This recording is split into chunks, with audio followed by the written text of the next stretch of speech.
come to believe that he can lie with impunity, that he can violate international law with impunity, and that he can do whatever he wants in the interests of the Russian state. And what we are demonstrating with this strong, united response is that is simply not true. That democracies can and will push back against autocracies. Democracies can and will push back against autocracies. All right, people. Let me know if that worked. I figured that might be the way to intro so that people showing up complaining about the intro ad won't miss anything of the actual stream. Okay, based on the comments in the chat, it seems that worked. You all saw that video. You all saw what that man, and I'm being generous here, had to say. A firm talking down to Putin. Justin Trudeau, the preserver of democracy, the employer of reasonable force, lecturing Putin on autocracies. Oh my goodness, and he can't even read his lines. Lecturing Putin on autocracies, on reasonable use of force. And you all thought, everyone who's been here for a little while now, you thought we were going to start with me swiveling around in the chair and you were going to see Winston's beautiful face. And you got that instead. So let's just make up for it. Oh, yeah, here we go. Winston, what do you have to say about that? Okay, hold on. Get comfortable and say hi to the world. I am Winston, your overlord. Do as I say. All right, you heard him. Here you go. Yeah, can you believe that? This is the problem, by the way. We'll get into everything, and we've got a show, and we're trying I'm trying a new format here.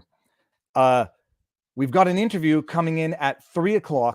Tom Marazzo, who's one of the, I think he told me to describe him as a volunteer for the convoy who had his bank accounts frozen. Apparently his wife was targeted for having her credit score prejudiced by authorities. We'll get into all of it. We're going to have him coming at 3:00. And we'll go for, I guess we'll go for an hour, maybe an hour and a half. Then we're going to have John Carpe from the JCCF, the Justice Center for Constitutional Freedom, come in hopefully around 4:30. And I figure working our way into the two guests, I should start it off with some actual legal stuffs. And we'll go over the injunction. It's a short injunction, the one that enjoined the convoy from honking. Did I just commit a hate crime by saying honking? We're going to, what was I just saying? Oh, we're going to go over that short injunction just because it contains one paragraph that's interesting. And I've obtained, it's a public document, the affidavit in support of the ex parte court order restraining the give, send, go monies. And we're going to go over that because it's outlandish. But before we even get into any of that, I'm going to bring up two super chats. Brilliant, love it, truth in your face. Thank you, truckers. Seize the day. That would be more like Ocean DM. Okay, seize the day. And we got Sheriff 34. You rock, Viva. Trudeau dropped Emergency Act because Putin told him there is only room for one dictator, Putin. Can you imagine? Oh, first of all, thank you very much. He dropped it. So we talked about this. The theory is that he dropped it because he got the impression, or maybe knew, that you can whip the votes in the House of Commons, but you can't whip the votes in the Senate. And he whipped his liberal cronies into ratifying or approving of his invocation of the Emergencies Act. But when it gets to the Senate, all of whom are appointed, and despite the fact that apparently 52 of the 105 were appointed by Trudeau, they are there, the Senate, as the sober thought or the sober reflection of discourse. And although they only have to override or vote down 2 laws a year on average, something like that, maybe he knew that they were going to vote down his egregious overreach. Maybe he had already accomplished what he wanted to accomplish. He rescinded the declaration of the Emergencies Act. But that was not where I wanted to go with this. I want to get one more super chat, and then I'm going to give, not need an all-out Ooh, I don't know what that means. PR campaign. I will volunteer. Top PR. What does an all-out NEG PR campaign mean? I hope that's not a bad word. I know, Linda, I know you, so I don't think that would be a bad word. What is an NEG PR campaign? Okay, that's it. Disclaimers. No legal advice. We will talk law.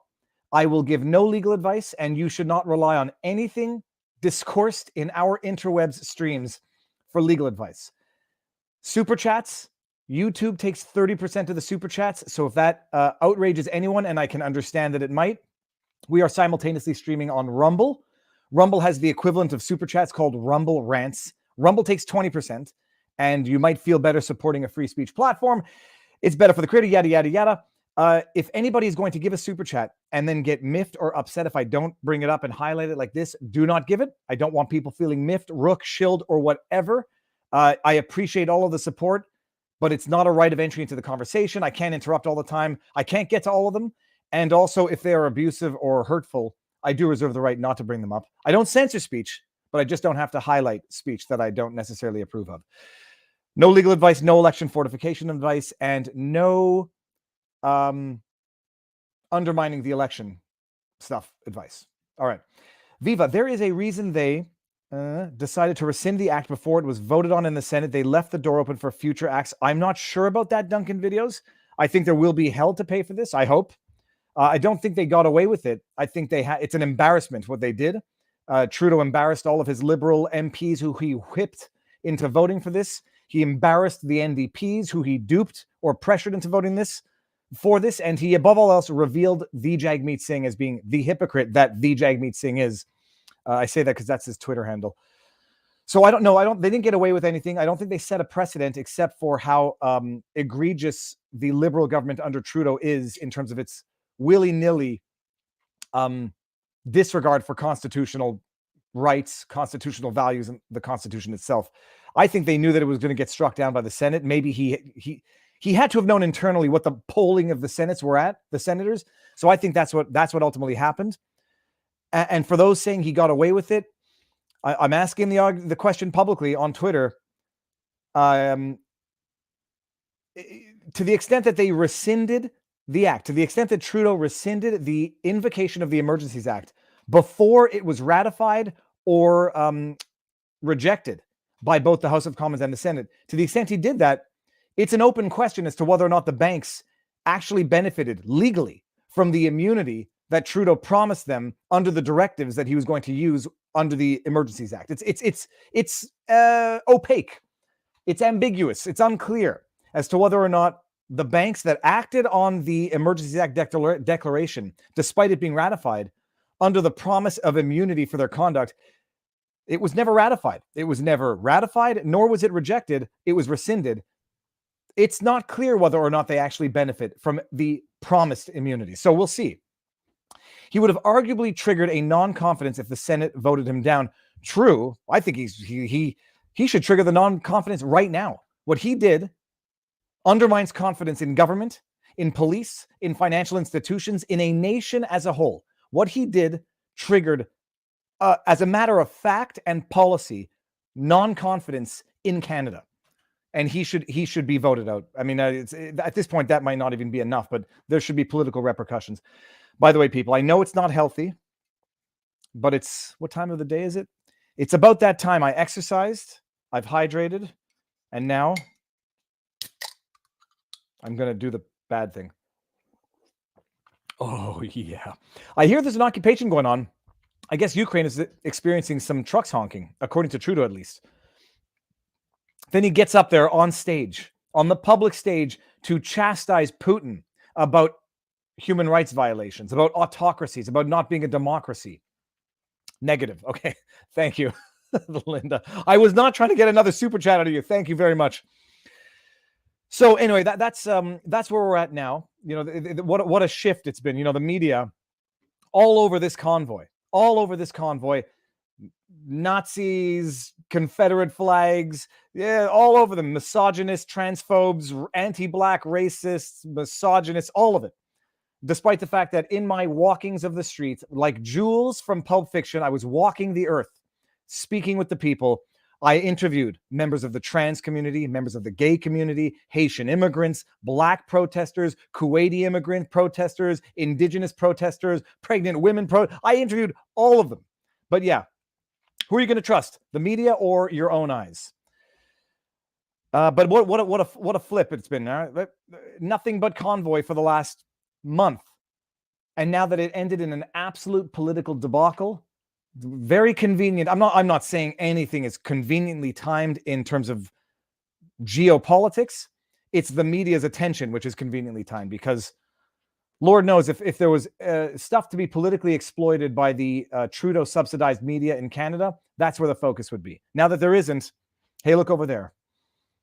Mark Gold, senator for government, was pressed during debate when the protest became illegal, and he told the Senate that invocation of the Emergency Act was the trigger. Can share proof if needed. Yeah, when did it become illegal? Oh, you know what? Good segue. When did it become illegal? Let's see here. I'm going to go get the injunction. For all of you, we discussed this in the last stream. Allegedly, there's a class action lawsuit that's been filed seeking certification from the court against the donors to the lawsuit. I should actually post that highlight as to why I think it's preposterous. But the woman who filed the injunction apparently is requesting a class action lawsuit certification against all the donors for the consequences of the protest. But let's go to the injunction that this person got in the early stages. Now, first of all, I'm going to shout out Eric Hunley, who helped me figure out how to share a PDF through screen share. Eric Hunley, for those of you who don't know, America's Untold Stories, they're going live at 5:30 today with Eric Hunley and Mark Robert talking about the latest in the Alec Baldwin story that keeps on storying. But he helped me figure this out, so thank you very much, Eric. We found the new convoy blockade, pull all money from large banks, make them feel the pain. I've been hearing stories, but I don't confirm what I can't confirm. Will it be invoked again using Ukraine this time? Maybe. If the US or UK can't find where Putin hides his money, hand it off to Trudeau. The tyrant will find it. So let's see here. I'm gonna share the screen. Share, and now I want to go. Oh, I think I need to stop the share screen with this one. Okay. Now I've got to go share screen, go to window. Oh, you know what I got to do? I got to shrink this. Then I can see it. Good. Injunction. Let's share the injunction. People, let me know if you see the injunction right now. This might take a little bit of time to figure out just to make sure that I can see it. This court orders. Okay, so we're on the injunction. Let me go now so that I can toggle the document. Bear with me, people. Bear with me. Here we go. Okay, now I'm toggling it. So this is Ontario Court of Justice, the Ontario Superior Court of Justice, Provincial Court, Honorable Justice McLean. His name is McLean. Was it Ron McLean or Bruce? It's Bruce McLean. No, it's Bruce Willis, who played... What's his name? McLean. Sean McLean? I forget. The lawsuit here, let's see. Moving Party, Zeshi Lee versus Chris Barber, Benjamin Dichter, Tamara Lick, Patrick King, and a bunch of Jane Does because they don't know who they are. Okay, so here you go. This is how it works. You go on an injunction. It's an incomplete file. Everybody files whatever documents they can based on the fact that it's necessarily an incomplete file because it's an urgent injunction. This motion made by plaintiff for an interlocutory injunction and costs pursuant to Section 1 of the yada, yada, yada, was heard at Ottawa February 5 and 7 by video conference. Upon reading the records of the parties and upon hearing the oral argument made by counsel for the parties by Zoom, the court orders that an interlocutory injunction is granted pursuant to Section 101. Okay, that's the provision of law, I guess, under Ontario law that grants the injunction. This court orders that any persons having notice of this order are hereby restrained and enjoined from using air horns or train horns other than those on a motor vehicle of a municipal fire department in the geographical location anywhere in the city of Ottawa in the vicinity of downtown, being any street, whatever. So they geographically limited, temporally limited, 10 days, which would bring you to the next hearing. This court orders that the defendants Barber, Dichter, and Lich forthwith direct that they communicate this order through their social media, ordering the organizers to communicate this order through their social media and other channels to all persons who they know are or who have been participating in the Freedom Convoy. And I presume that is so that anybody would have notice of it, as per paragraph 2. Whether or not it has to be formal notice served by a bailiff, I don't think so. Someone in the chat correct me. If you know of an order and knowingly violate it, even if it hasn't been served on you by bailiff, I believe you can be held in contempt. Yada, yada, yada. This court orders that any police officer with the Ottawa Police, by the way, getting back to the Emergencies Act and whether or not it was necessary, whether or not the resources were unavailable at the provincial level, which required federal intervention under the Emergencies Act. Just look at this order here. This court orders that any police officer with the Ottawa Police Service and or the appropriate police authority in the jurisdiction in question, the police shall have authorization to arrest and remove any person who has knowledge of this order, and who the police have reasonable and probable grounds to believe is contravening or has contravened this order. So local police are empowered to, what does it say? Where does it say? Arrest and remove anybody with knowledge of the order. So if they go to someone's phone and sees that they follow Tamara Lich and they see the post of the order and they saw that person honking their air horn or train horn, they could do it. They could arrest and, what did it say here? Arrest and remove. The provincial police can do this. The provincial courts authorize the police to do this, as if the police needed court authorization to enforce the law anyhow, but to avoid ambiguity. The court orders that the police shall retain discretion, again, empowering the provincial police, necessary resources to deal with this national emergency. As to the timing, matter, enforcement order, yada, yada, yada, irrelevant. This court orders, to detain and release any person without arrest who the police have reasonable and probable grounds to believe is contravening or has contravened. Let's read this. The court orders that the police shall retain discretion as to the timing and manner of enforcement of this order, and specifically retain discretion as to the timing and manner of arrest and removal of any person pursuant to this order, and to detain and release any person without arrest who the police have reasonable and probable grounds to believe is contravening or has contravened any provision of this order, upon that person agreeing in writing to abide by this order. You can detain them, don't arrest them if they undertake in writing not to violate the order. The court authorizes that any peace officer and any member of the police who arrests and removes any person pursuant to this order shall have authorization to release that person from arrest upon that person agreeing to abide by the order. This court orders that provided the terms of this order are complied with, the defendants and other persons remain at liberty to engage in a peaceful, lawful, and safe protest. So that exists, and that predated by a long shot the declaration of the Emergencies Act under Trudeau. As we've noted, the criteria for which are that there is a national emergency for which the provinces lack the resources to deal with. What else do we care about that? I don't think we care about that. So I'm going to close. I'm going to shut. Do I want to shut it down? Shut her down. Okay. Did I just shut me down? Tell me I didn't shut me down. I didn't. Whew. All right. And I'll stop sharing now. I stopped sharing. So can you all believe that? That was the order. It basically said you can continue doing it so long as so long as you respect the order, you can continue protesting and it would be lawful and peaceful. They stopped honking, I believe, before this court order was issued.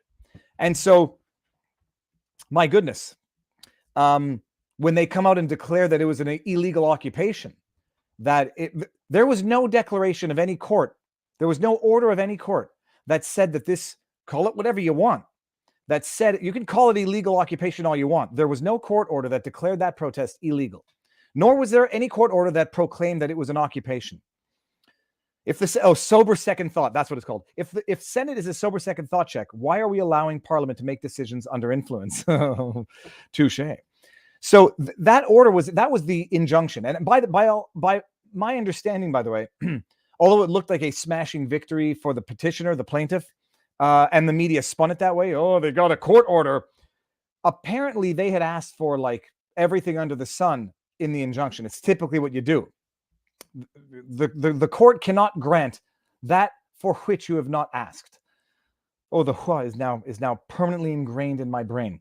The court cannot grant beyond the conclusion sought. It's called ultra petita. The court cannot adjudicate ultra petita. You don't ask for it, the court can't give it to you. And if the court gives it to you, despite having not asked for it, the court has exceeded its authority.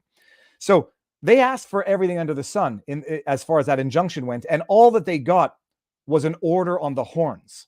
So the media spun it as a crippling defeat for the protest.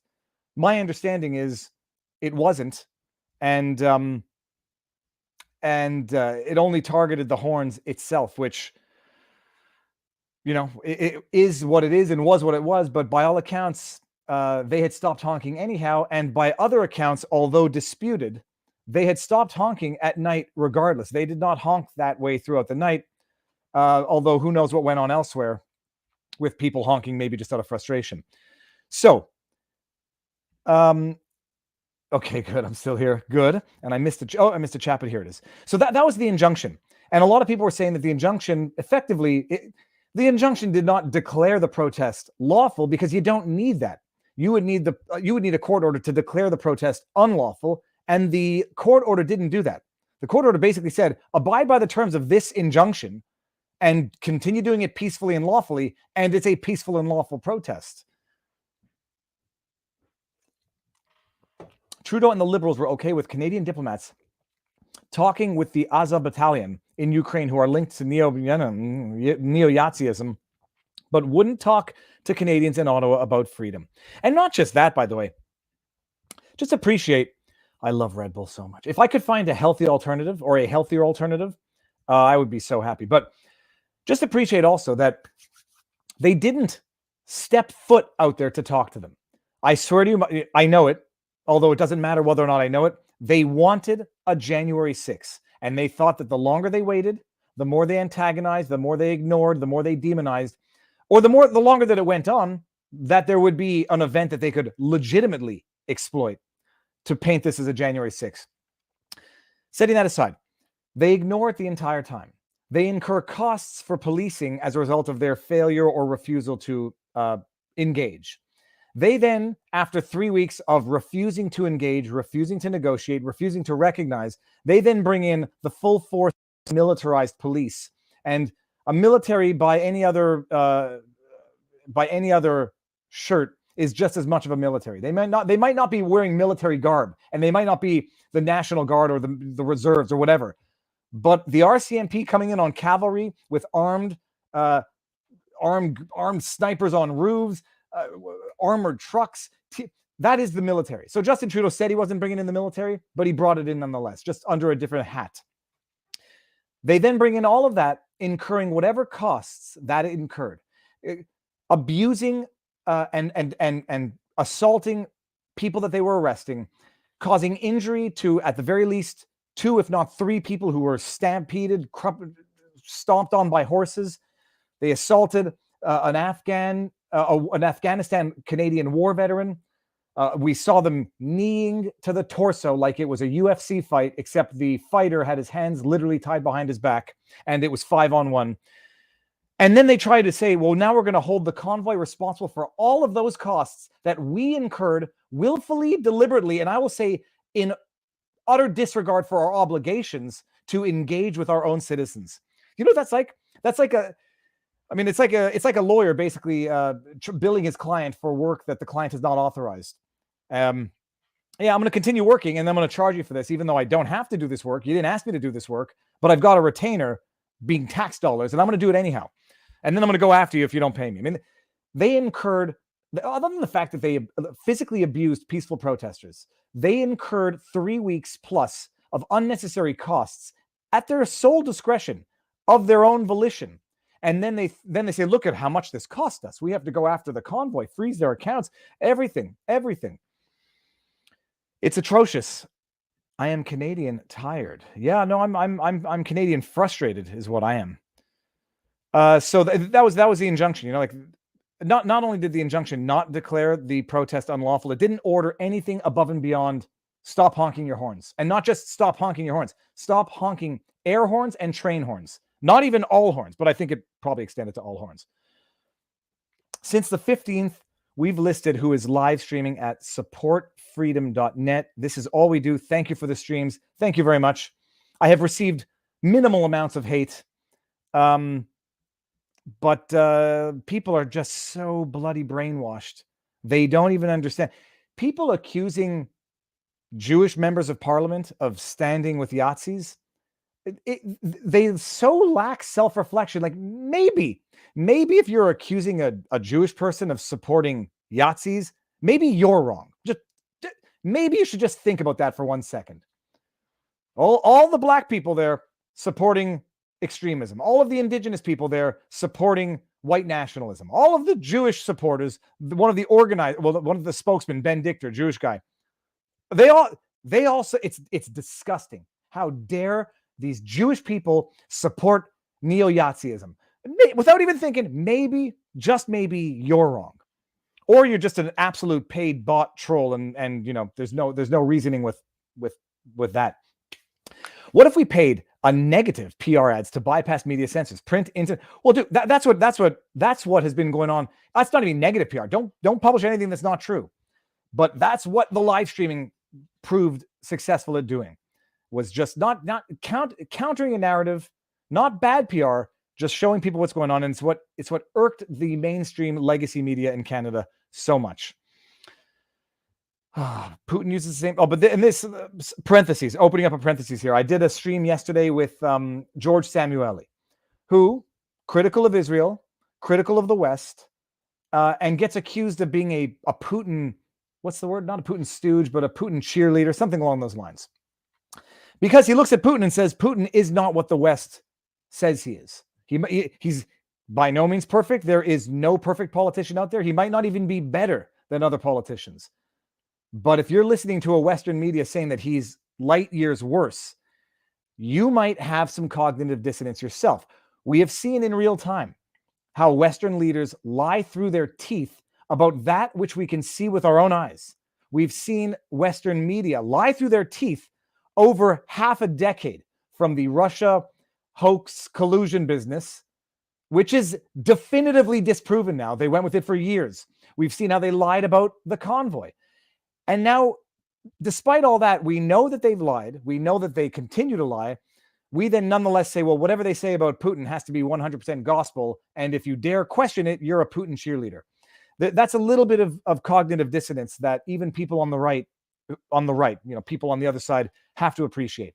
When the media and the politicians have been lying to you consistently, you have to assume everything they say is a lie, not just that which you want to believe is a lie, and that which you don't is not a lie. That's not how it works. A broken clock is always wrong. You cannot rely on it for time. FYI, Ottawalks is in Vancouver, and he'll be live tonight as well as tomorrow at the Downtown Freedom Rally. Good for him. Is he from Vancouver? I thought he was from Ottawa. Either way, good for him if he's actually going on location at the continued protests to live stream reality. I, unfortunately, given family obligations and special needs dogs obligations, I do not have that liberty. Driving, 400-kilometer round trip every day was difficult but fun, but feasible. Leaving my wife with the 3 kids and the 2 dogs would not be. It would be feasible for for an unhappy wife, which would make for an unhappy life. All right, so that was the injunction. Now everybody knows of the Give, Send, Go. I call it. It's a controversy. It's nothing shy of a controversy. Covered it from beginning to end when they froze the GoFundMe account twice, and where I think GoFundMe arguably, but maybe not arguably, in my humble opinion, hashtag not a legal opinion, not a legal accusation, they committed fraudulent behavior. Because you will recall that the GoFundMe initially froze the Freedom Convoy fundraiser at about $4.8 million. They originally froze this. I hope this is new for some people. I hope it's not too repetitive for others. They froze the GoFundMe at about 4.8 million because they raised a buttload of money way too fast, and they had not stated how they were going to use the funds on their fundraiser. It's a legitimate concern. A law officer friend who knows cops that were on the front line in Ottawa says the nameless riot police officer in green were Sûreté de Québec. That was my impression as well. I heard them speaking. Because what was clear is that the OPP Ontario Provincial Police did not want to have anything to do with it. The GoFundMe froze the money. You get to $5 million, no stated objective. You want to avoid another Bobbitt McClure GoFundMe fraud where the alleged homeless person allegedly gave his last $20 to the woman who allegedly ran out of gas at a bad neighborhood, and the whole thing was a fraud for like $400,000. So fine, they froze the accounts, although they were still able to receive funds, and they said specify how you're going to use the funds, and then we shall release the funds and thus legitimize your account, which they did. And they did. The convoy specified how they were going to use the funds, and GoFundMe released the funds. And bear in mind also, this is, unless I'm mistaken, at the time, a federally incorporated not-for-profit, meaning the government itself approved this entity as being a legitimate government-approved, federally incorporated not-for-profit entity. Different than a charity, a little easier to obtain than a charity, but nonetheless a federally incorporated, federally recognized, duly registered not-for-profit. The difference being they can't issue tax receipts, but they have to nonetheless satisfy that it meets the criteria, paper filings for a not-for-profit. That GoFundMe unfroze the account again, and in the minds of some lawyers, some might say that was a tacit, if not explicit, validation of GoFundMe's approval of the campaign. They froze it. They said, specify your purpose before we reactivate this. They specified their purpose. They reactivated it. And thus GoFundMe told every donor out there in the world, you can go ahead and donate to this. It's past our quality control. It's past our security. And they did. And then when it got to $11 million, give or take 10.1 million, at the pressure of government of Ottawa, they took credit for it. The police did as well. They froze it and then said that they were going to keep the money and donate it to a charity of their choice. And then when they got blasted on social media, they said, fine, we're just going to reimburse it, and any leftovers we're going to donate to a charity of the convoy's choice. And then when they got blasted for that, they just said, screw it, we're giving all your money back, and everyone got their money back. That's arguably fraud. Those that say never forget the lessons of Schmittler usually forget the lessons started in 1933. Or this is a fair point. I mean, I've made this point. When you compare something to the dictator, it doesn't have to be necessarily limited to Germany 1939 to 1945. People should pay attention to what happened 1933 to 1939, specifically starting in 1933 with the Reichstag fire, the appeal to that apparent false flag to invoke the Emergencies Act to suspend Parliament. Sounds familiar. Viva, your W5 interview was just like when Homer Simpson did Rock Bottom. You know what? That's why they put clocks in the background.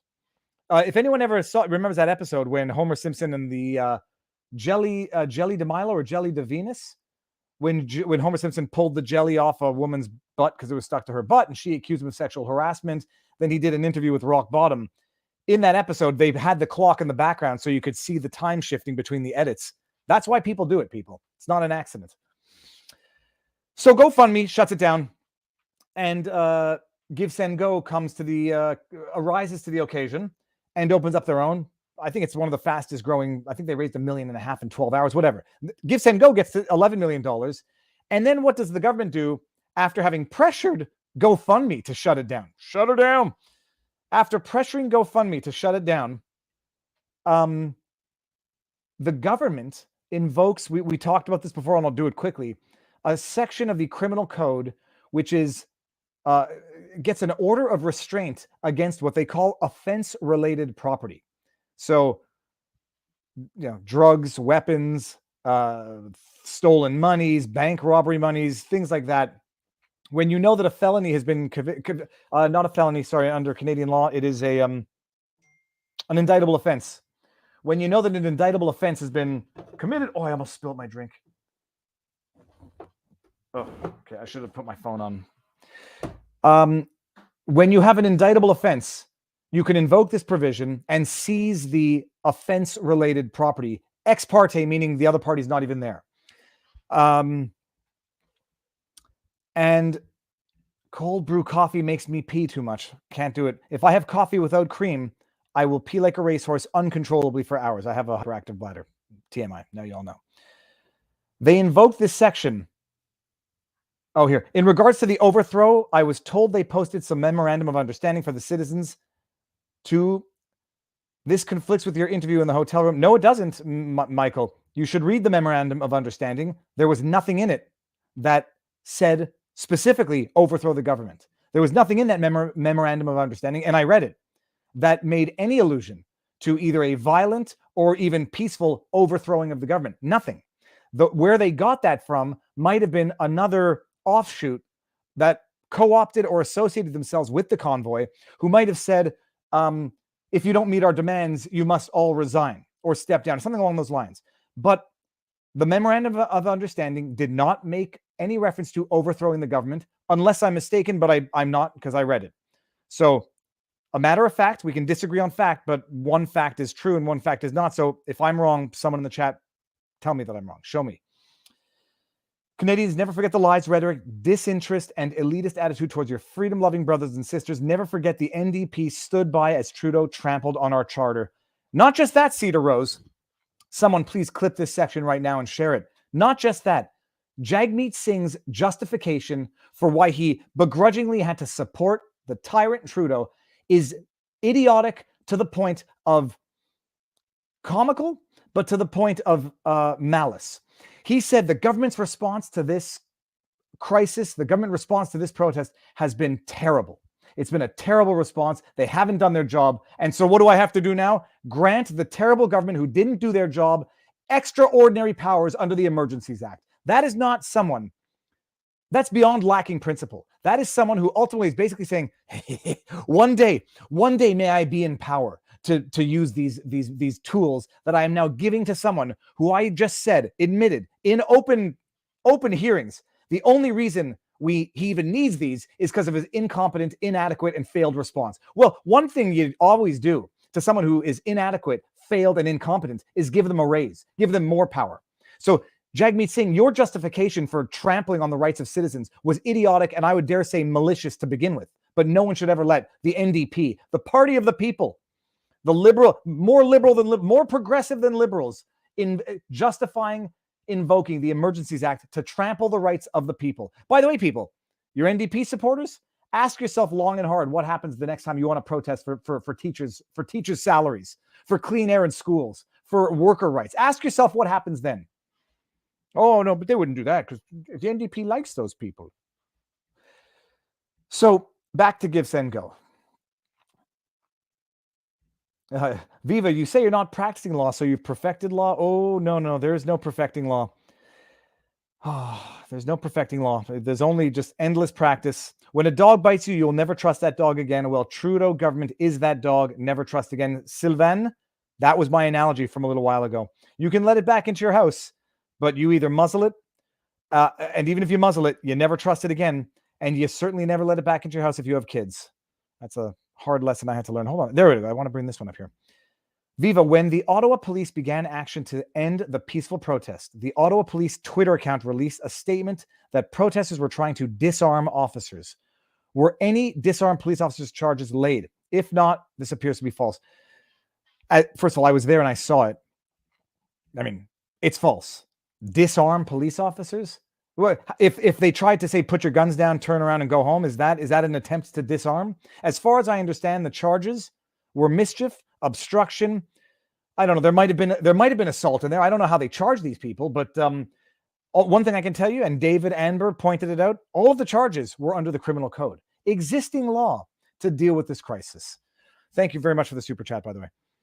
And I'll just do this one before getting back. You're the Joe Rogan of Canada, but with less weed and more legalese. Love from Ottawa. Yeah, I can't. I don't understand how adults remain functional while doing, certain things.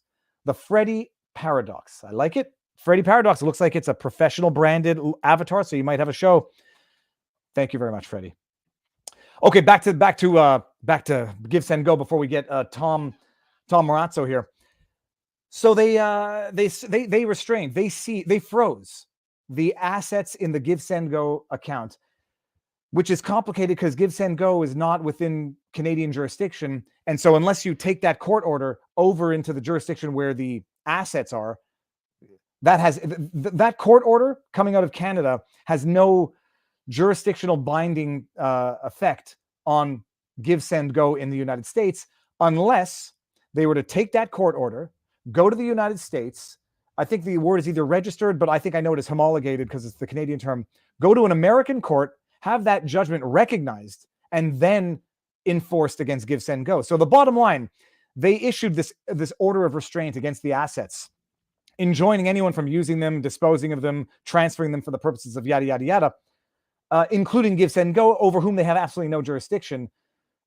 But whether or not they have jurisdiction over Give, Send, Go, the second it ever makes it in, at the time, the second it ever would have made it into a Canadian bank account, whoever received it would have been breaking that court order by accepting or doing business, disposing of the assets of that offense-related property restraint.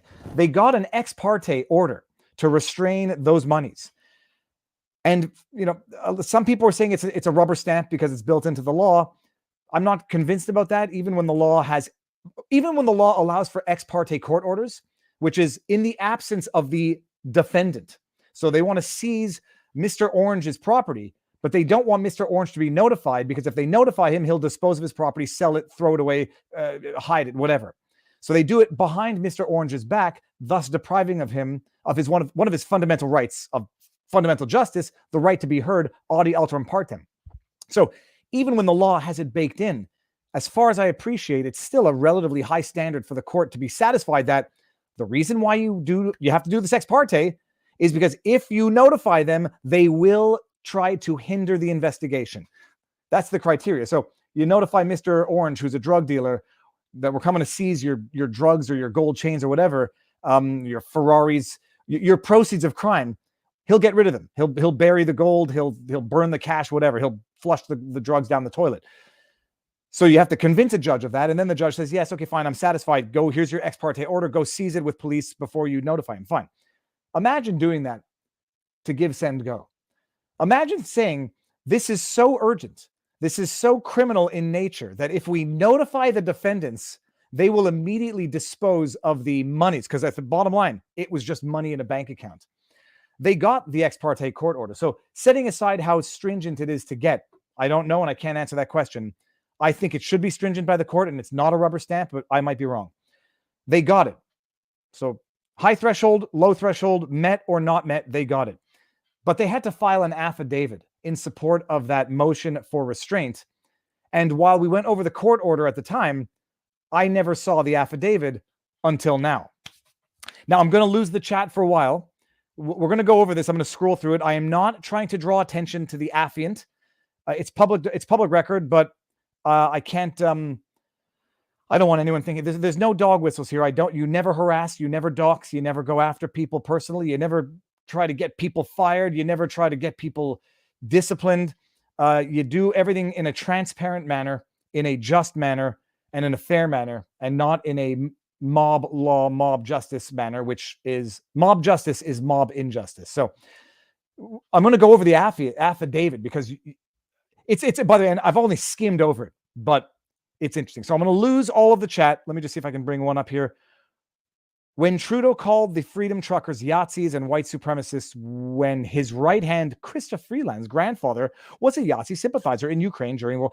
Sympathizer might be too easy. It might have been an outright collaborator. But it's more confession through projection. It's just an MO of the government. Okay. I'm going to lose chat for a second, so forgive me. I will not be able to see the super chats. Share screen. I need to minimize here to see this. Chrome tab. Chrome tab. No, not window. Affidavit, page 1, 3. We're just going to skim through it because it's long. And then I'm going to see when our interview, we got 15 minutes and that should be enough. Share. Let me see what it looks like. Sorry, peeps. One day I might get a producer, but I don't think so. I like doing this myself, and I don't want to have to blame anybody else for mistakes when they happen. I like to know that the mistake was all on me. All right, people. So this is the affidavit. I make this affidavit in support of an ex parte application by the Attorney General for Ontario pursuant to Section 490.8 of the Criminal Code, prohibiting any person from disposing or, I think they mean disposing of, or otherwise dealing with any interest in funds collected through online fundraising. Imagine they had to do this ex parte because they were going to burn $10 million in cash if you notified them and allowed them to be heard as to why maybe this was not an appropriate remedy. But what were the facts upon which this affidavit relied to convince a court to grant the ex parte restraint order? The application relates to the ongoing protests in Ottawa, yada, yada, yada, which, by the way, the court never declared illegal, even under the current injunction that was pending there. They raised over $10 million US in support of protesters. They terminated. Okay, we got this. We went over this. So let's just see. So he's a police officer. I have been a member of the OPS since 1997. Fine. Don't care about that. This is my first time going over a lot of this. Here we go. Statutory requirements, restraint of offense-related property. Offense-related property is defined in Section 2 of the Criminal Code. Do we care about this? A judge may, paragraph 14, a judge may make an order prohibiting any person from disposing of, or fine. Yes. Does it need to be done ex parte? Maybe they should explain why this money was not necessarily going to fund mischief and maybe was just going to fund food, unless by eating it allows you to be mischievous, in which case, yeah. The indictable offense to which the property relates. Mischief, people. Okay, mischief. I don't know if someone in Ontario or criminal lawyer, not Ontario, a criminal lawyer would have to tell me if this provision of law had ever, in the history of criminal law, been used to seize property or to restrain property on the basis of an allegation of mischief. Because as far as I understand, also, by the way, no one, the convoy, the organization, the federally incorporated not-for-profit, I don't believe had been charged with mischief at the time. So this was on the suspicion, the fear, the allegation that there was mischief being committed by the entity on behalf of whom they were seizing the property, but I don't believe charges were ever laid at this time. Description of the property, money. We saw this. Any and all monetary donations made through the Freedom Convoy, yada, yada, yada, fundraising campaigns hosted by GiveSendGo, including monetary donations which have been transferred by GiveSendGo to its third-party payment processors to the benefit of the campaign. All right, let's just get to the protest. We can skip all of this. Okay, there's a lot of history about it. It's two parts, so I may have to go to... Oh, by the way, remember when they... major traffic impacts. Remember when they said that the city was besieged and it was crippled and occupied for weeks? This is in the affidavit, by the way. Two blocks. Wellington, the bridge, which I understand why they closed the bridge, but there are like 3 bridges in that neighborhood. Maybe 4, actually. 1, 2, 3, 4. This is, by the way, when the besieged area.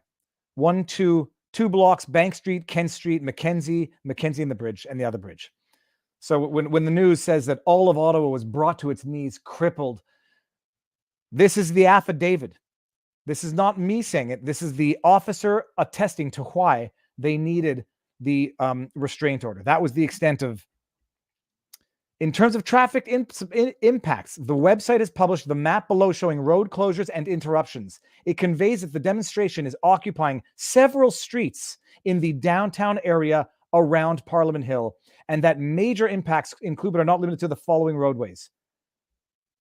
This is their evidence, people. This is not me contradicting media claims. This is their evidence. I don't think CBC, CTV, Global News ever even saw this. All right. Oh, here we go. On February 7, 2022, the judge hearing the class action lawsuit argument for an injunction to prevent the honking. Oh, so the class action is part of that injunction. Fine, that makes more sense now.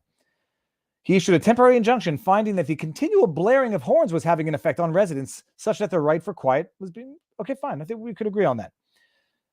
So then we got slowly... By the way, just talking about Emergencies Act and always thinking with that in mind. On February 7, Ottawa Police Chief Officer Slowly addressed the media, and he highlighted a number of issues in relation to the convoy. Namely, there had been 20 arrests and criminal charges under existing law using provincial resources. 500 tickets were issued under existing law using provincial resources. Significant reduction in the amount of protesters.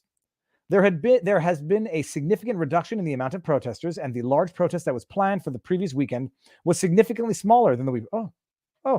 And yet, declare an emergency and bring in the military. A militarized police. Sorry, I don't want anyone taking anything I say out of context. All right, fine. So let's keep going. These are, I mean, basically, this goes back to the Nancy Pelosi. I'm going to end this. This goes back to the Nancy Pelosi wrap-up smear. This police officer is doing nothing more than reading the news, reading the fake government subsidized news to justify this is his expertise. This guy, this affiant is attesting to news articles and matters of fact that are publicly accessible. I see our guest in the back, but Tom, give you 5 minutes and I'll end this and then we'll bring you in. Let's bring up part two because share. Shame. I can't hear the word share without thinking shame now. Share screen, Chrome tab. No, wrong one. Windows. Affidavit part 2. Bring it up. Let me see that it looks good. I've never drunk a Red Bull so slowly. This is nursing a Red Bull. Okay, I can see it. Let me go back to my page now so I can scroll and toggle. Freedom Convoy, February 4, the GoFundMe's removal of campaign. Okay, we all know all this stuff. Just get to some of the material facts. GiveSendGo payment processing. It is, oh yeah, this is where you get good. This is where it gets good. So forget these are the various entities. GiveSendGo payment processing. It is unclear exactly how the funds donated through GiveSendGo are processed, where they held for distribution. A review of GiveSendGo's terms of service are published on the website. They use a payment processor. Good. The following question. Good. We don't care about this stuff. Conclusion. My God, this is the affidavit that was used to justify the ex parte court order. Oh, restraint of property for mischief charges that had not been laid at the time the order was granted. Unless I'm mistaken, and if I am, someone please correct me and correct the aggregate knowledge of the internet. I lived through this in real time. I do not believe that the convoy itself was formally charged with mischief at the time this order was issued. And if I'm wrong, I will specify this in the next stream. Conclusion, I understand this application is made under subsection F, prohibiting any person from disposing of or otherwise dealing with any interest in the offense-related property. I believe that I have demonstrated reasonable grounds to believe that the actions of some protesters to date have resulted in acts of mischief given the obstruction, interruption, and interference with the public's lawful use, enjoyment, and operation of property include. Let that sink in for a second, by the way, people. They're seizing and freezing the registered not-for-profits monies on the basis that this police officer believes that some of the actions of the protesters have resulted in acts of mischief. So they froze the entity's assets because allegedly some people they believe to be protesters, they believe have committed acts of mischief. You've turned law and constitution into tissue paper that you use to wipe a very soiled bottom. I believe that I have also demonstrated that the Freedom Convoy organizers have vowed to remain in Ottawa until their demands are met. God forbid they should stay there until their demands are met, which are give us our constitutional rights back. God forbid. And then people fault other people for having supported this convoy, who were there simply to assert the constitutional rights of all Canadians. How fascistic, how Nazistic of them. And therefore that it is reasonable to believe that they intend to continue to commit acts. Oh, listen to this leap of logic. They vow to remain until their acts are met, and therefore it is reasonable to believe that they intend to continue to commit acts of mischief as the very nature of the protest obstructs, interrupts, and interferes with the public's lawful use, enjoyment, or operation of property. Finally, I believe that I have demonstrated that the funds donated to the Freedom Convoy, yada, yada, yada, are critical to its sustained occupancy. Oh, really? Oh, really? I'm thinking Billy Madison now. Oh, really, fool? You think it's critical? They'd been there for 3 weeks and they hadn't touched 1 cent from the convoy, and you think it's critical to seize the monies that they have not even touched after having been there for weeks? Oh, really, fool? I mean, this is logic. Or I should rather say absence of logic. Let's see this. I understand that this application is being made ex parte under section of the Criminal Code. I have made full, frank, and fair disclosure of all material facts that I have knowledge of. What a caveat. So if there's material facts that don't support this, I didn't have knowledge of them. I didn't know that it was peaceful. I didn't know that actually there was no vandalism. There was no breaking of windows. There was no chanting bad things. For the reasons set out in the paragraphs below, blah, blah, blah, GiveSendGo does not appear to be an impartial provider of fundraising services. Okay. Just appreciate what was alleged in this affidavit that allowed a court to grant an ex parte restraint order. It's clear from the organizers' February 9th, 2022 interview, by the way, in which they said, we're not, I don't know if it was here that they said it, but they said in an interview, we're not here to overthrow the government. But he doesn't have knowledge of that, so forgive him. Published on Facebook reference about that they are already transitioning from traditional currency fundraising to Bitcoin fundraising because Bitcoin is, quote, unconfiscatable. Well, the government's going to find a solution to that problem. All right. Similarly, I believe that GiveSendGo's support of the campaign and its disdain for the position taken by GoFundMe. There is a material risk that should GiveSendGo be given notice of this application, it would work with Freedom Convoy 2022 to ensure that funds remain accessible to be used. On what does this individual base this statement? I mean, it's probably true, but I believe, so it's gone from now personal knowledge to personal belief. If they were given notice, not that, if they were given notice and allowed to be heard, that they would, before the judge adjudicates, do something to dispose of $10 million. Yeah, he believes it though, so it's got to be true. And that's it. I just want to make sure that okay. All right, I don't want to get to the end. I don't care about this. I don't care who this person's name is, but so that's it. That was the affidavit that warranted, one of the more difficult to obtain, I think, one of the higher thresholds to meet, an ex parte application to restrain otherwise private property. All protests are now mischief. I hope people understand that. Teachers, doctors, nurses, union workers, auto workers, I hope you appreciate that. All right, with that said, Viva, if it shows that the freezing of funds was illegal, can anyone sue because citizens would have contributed if it wasn't for that? No, you know what? I have to think about that because the question is going to be, will it ever have been an illegal seizure if it was authorized by the court? I think once the court authorizes it, ex parte, even based on incomplete or inaccurate evidence, I don't think it ever is declared illegal. What was the word you used? Illegal, because it was ordered by the court. That's how you wipe your hands of liability. Now, whether or not there was not full disclosure by the petitioning parties ex parte, separate issue. That might be an ethical issue. All right. Now, with that said, I see Tom in the background. He's been very patient. Let me bring him in. Let me see the audio is good enough. Tom? Yep. I'm hoping the audio is good. It's good. It's good. How goes the battle, sir? It's good. It's good. I'm home. I'm trying to reintegrate back into some sort of a normal routine if I can. But, a couple hours ago, I got a good solid briefing on everything you're going through right now from my lawyer, Keith Wilson. Okay. And you know what? Before we even get there, yeah, we got to start from the beginning. Sorry. Before we get into the good stuff. And everybody watching now, tweet and share this out because this probably is the moment that maybe a lot of people are waiting for. Tom Marazzo, you described yourself to me as a volunteer for the convoy. Yes. I believe you were charged with certain crimes, maybe not, but your bank accounts were frozen. Your wife's credit was attacked. But before we even get there, just so people can assess your story with, whatever skepticism or whatever, however they want to assess it, elevator pitches to who you are, and then explain your history leading up into the events of this convoy. Okay. Well, first and foremost, I've had a crazy amount of support online and social media. And one thing I want to be extremely clear about, I am simply a father protecting my kids. And I've said that before. And I'm embarrassed sometimes when the hero word gets thrown around because I'm not. I'm a father, I'm a parent, and I'm protecting my children.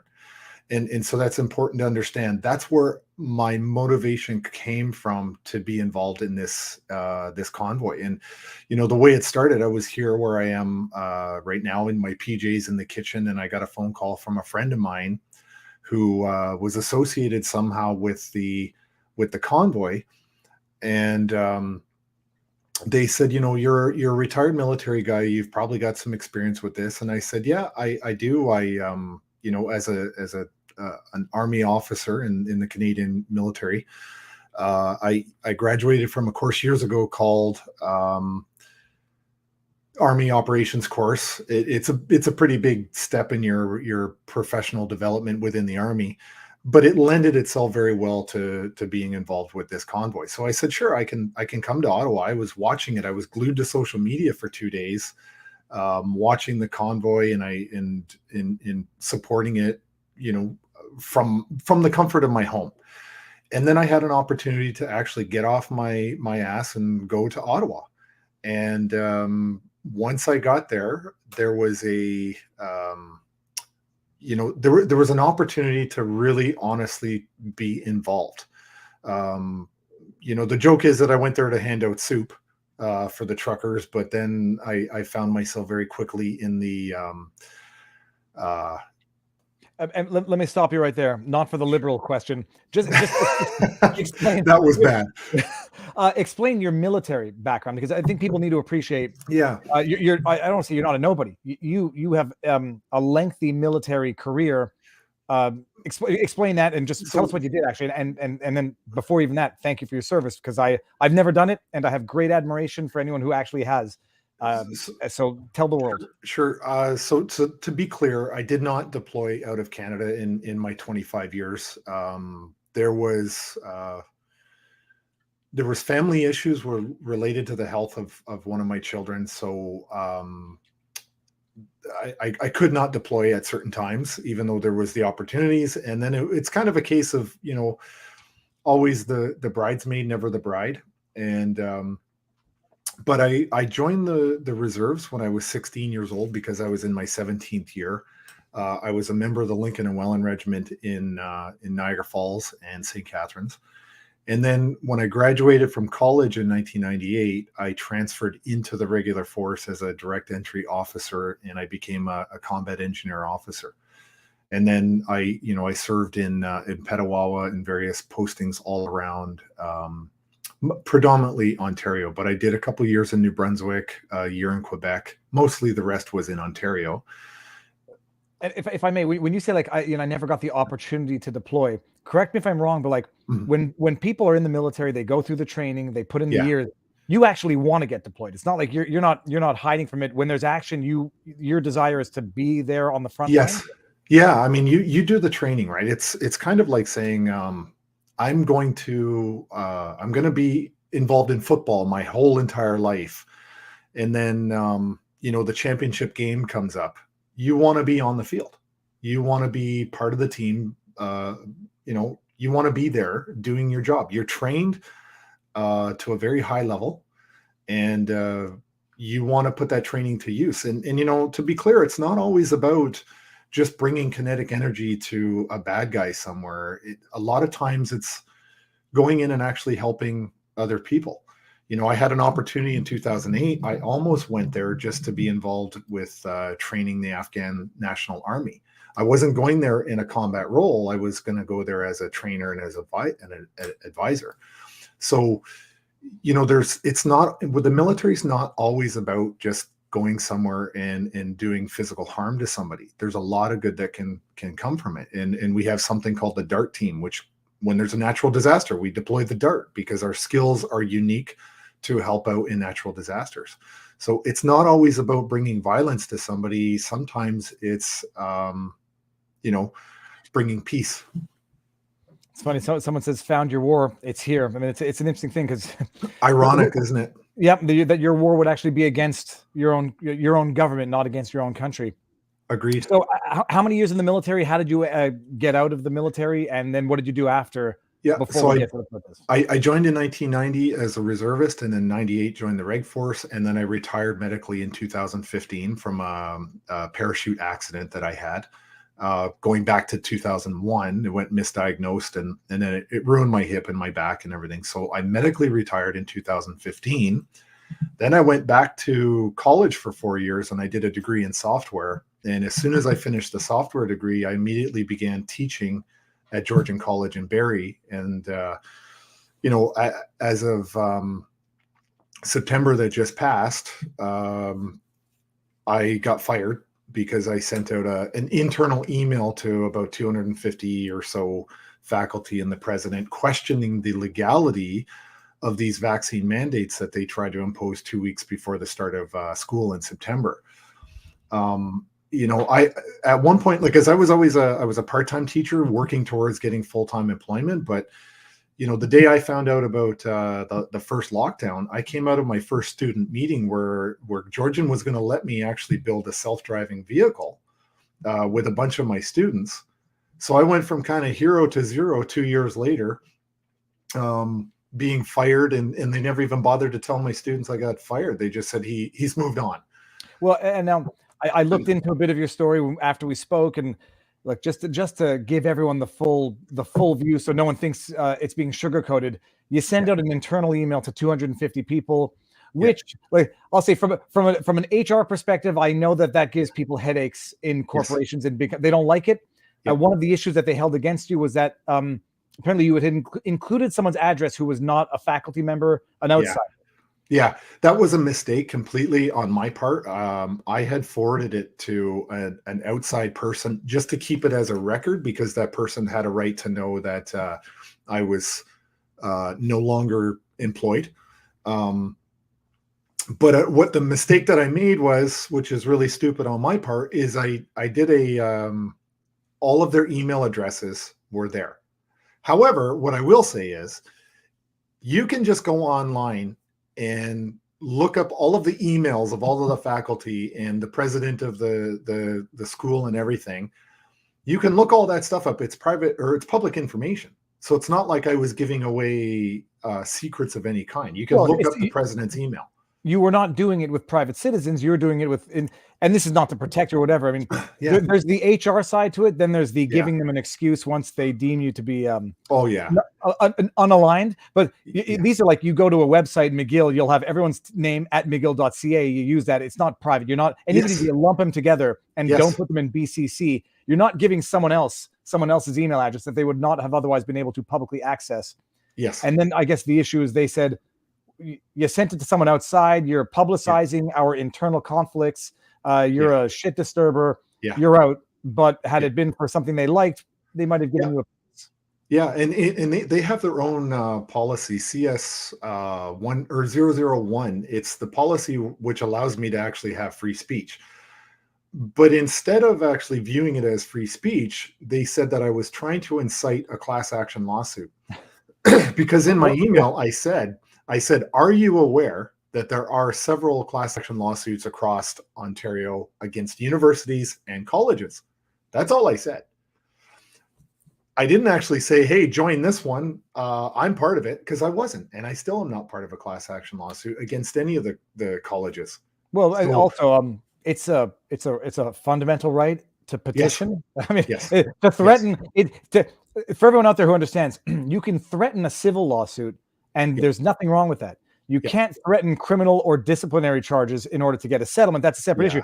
But so for them to say you threatened a lawsuit, that's what a letter of demand is, by the way. You know, I've been wrongfully terminated. Give me X or I'll sue. But anyways, it looks like, I mean, it's probably obvious. You become a shit disturber. You're not politically aligned. You're not towing the narrative. You gave them, call it a good excuse, but you gave them an excuse. And what do they do? So you've been working there part-time for 2 years, and they just say, gone. Did they give a reason for your termination? So I was working, let's say, full-time hours with part-time pay. And I was also leading 2 projects with students. And they said they terminated me with cause. Because I violated their spam policy when I sent out my email to all of them. That was a spam policy apparently I violated. And also that because I tried to incite a class action lawsuit. That was one of the reasons. So, and then I sent the external email, and, you know, I was just trying to do that for record keeping, because as I got fired, I was completely locked out of every computer system at Georgian College. That's normal practice when you're canning someone. That's when you typically, the employer typically does that before letting the individual know that they've been fired. It's disgusting. Working HR and working employment law is a very, very difficult thing. What year is this? What in proximity? September that just passed, 2021. Okay. 2021. So you're out. What do you do? What do you do after that? First of all, what are you doing for a living, and what were you doing to make a living, and what did you do leading up to the protest? So my spouse retired from the Air Force in last March, so a year ago, and then basically I continued to teach. She's doing a postgraduate degree, and really for funding, I haven't had an income since September. I had savings. So I burned through my savings until the 1st of January. And then after that, I started, I cashed out one of my RSPs with the Bank of Montreal. And so that's going to be my income for the year. I'm not currently looking for employment, only because, something came up. Let's just put it that way. So I'm going to focus while I can pay my bills. I still have a small army pension. Nothing that I could survive on by any means. But between my pension and the RSP that I cashed, I could get through a full year. I was going to build a house on the land that we purchased, but I'm kind of busy right now. And I'll ask you, I mean, I'll pin these things afterwards. No problem. Do you have a PayPal by any chance? I might. I don't know. I know my lawyer, Keith Wilson, is. We were in discussion today because as you went through with this lawsuit that I've now been attached to, there's going to be a substantial legal defense. I have every confidence in my lawyer, Keith and Eva, or my lawyers, because they were there on the front lines with us every single day. So I believe in the legal team I have, but there are still going to be costs associated with it, unfortunately. So I'll cross that bridge when I come to it. Well, I'm going to bring up this super chat, and I'm going to ask the question that's in the chat. It's not my question. Yeah. Tom, I'm in Midhurst, and any assistance I can give. Legal secretary by trade was nonprofit named an injunction. I thought the question was something different. Let me just ask the other question I was thinking. First of all, Sure. Tara, thank you very much. Yeah. Do you have an email that you would feel comfortable receiving? If anybody, Yeah. Two things. Are your lawyers going to set up a crowdfunding to raise legal fees? And yeah.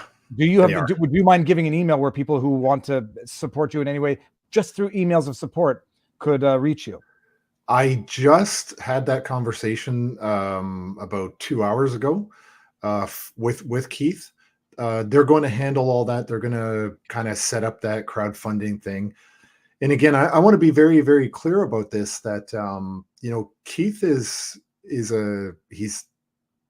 a very experienced lawyer. He's got a really high billing rate, but he is the king of all pro bono kind of guys. But he does have overhead, right?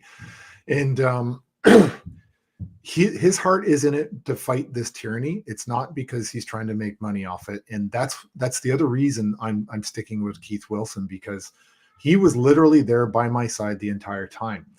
I just don't have the information set up today. We just discussed it about 2 hours ago. And he's in Calgary. Maybe there could also be, I'm just thinking out loud, there could be legal issues or legal exposure if they've frozen your account on certain bases and then you raise funds. I mean, the amazing thing, people don't appreciate this either.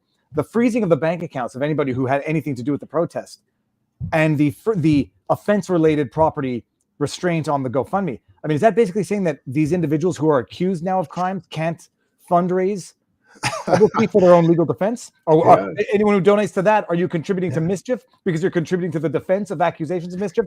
Yeah. We'll work it out. I'll talk with your lawyer and see if there's anything I can publicize after this, so that people who want to help you can do it legally without creating exposure for you or for them. And I knew that would be a question, and people would be like, crap, if I help this guy, how many degrees of separation do we have in order to actually finally get a proper due process for people even being accused in this country? Like, we have gone off our rocker in this country in the legal system.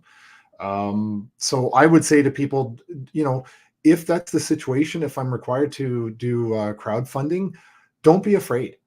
And we cannot live in a society where helping somebody defend themselves is now considered wrongthink. No, well, it's been that way in the States for almost a little while with Rittenhouse. If you donated to his defense, people got fired. It's economic warfare, but yes. We'll figure it out, because people want to help and people want to do it without forget their own exposure, without compromising you. Maybe they're going to say, look at him, he's continued to raise funds despite this court order. Yeah. But so now we've gotten ahead of ourselves. So September 2021, fired. No work, no income. Yeah. What leads up to your volunteering or getting involved with the convoy itself? Well, just through a series of coincidence, fate. I don't know what you want to call it, but we sold our house and we moved somewhere else that I'm not going to mention, just because of all the hate mail and stuff like that that I get. So I need to protect my family's privacy and security. But the plan was really just to take the proceeds from when we sold our home to building a house for the year. But though all these groups that I got connected with, um, we started looking at, okay, maybe it's time we think about some sort of a parallel society where in between different people that do farming and do like, I'm very much into aquaponics and microgreens.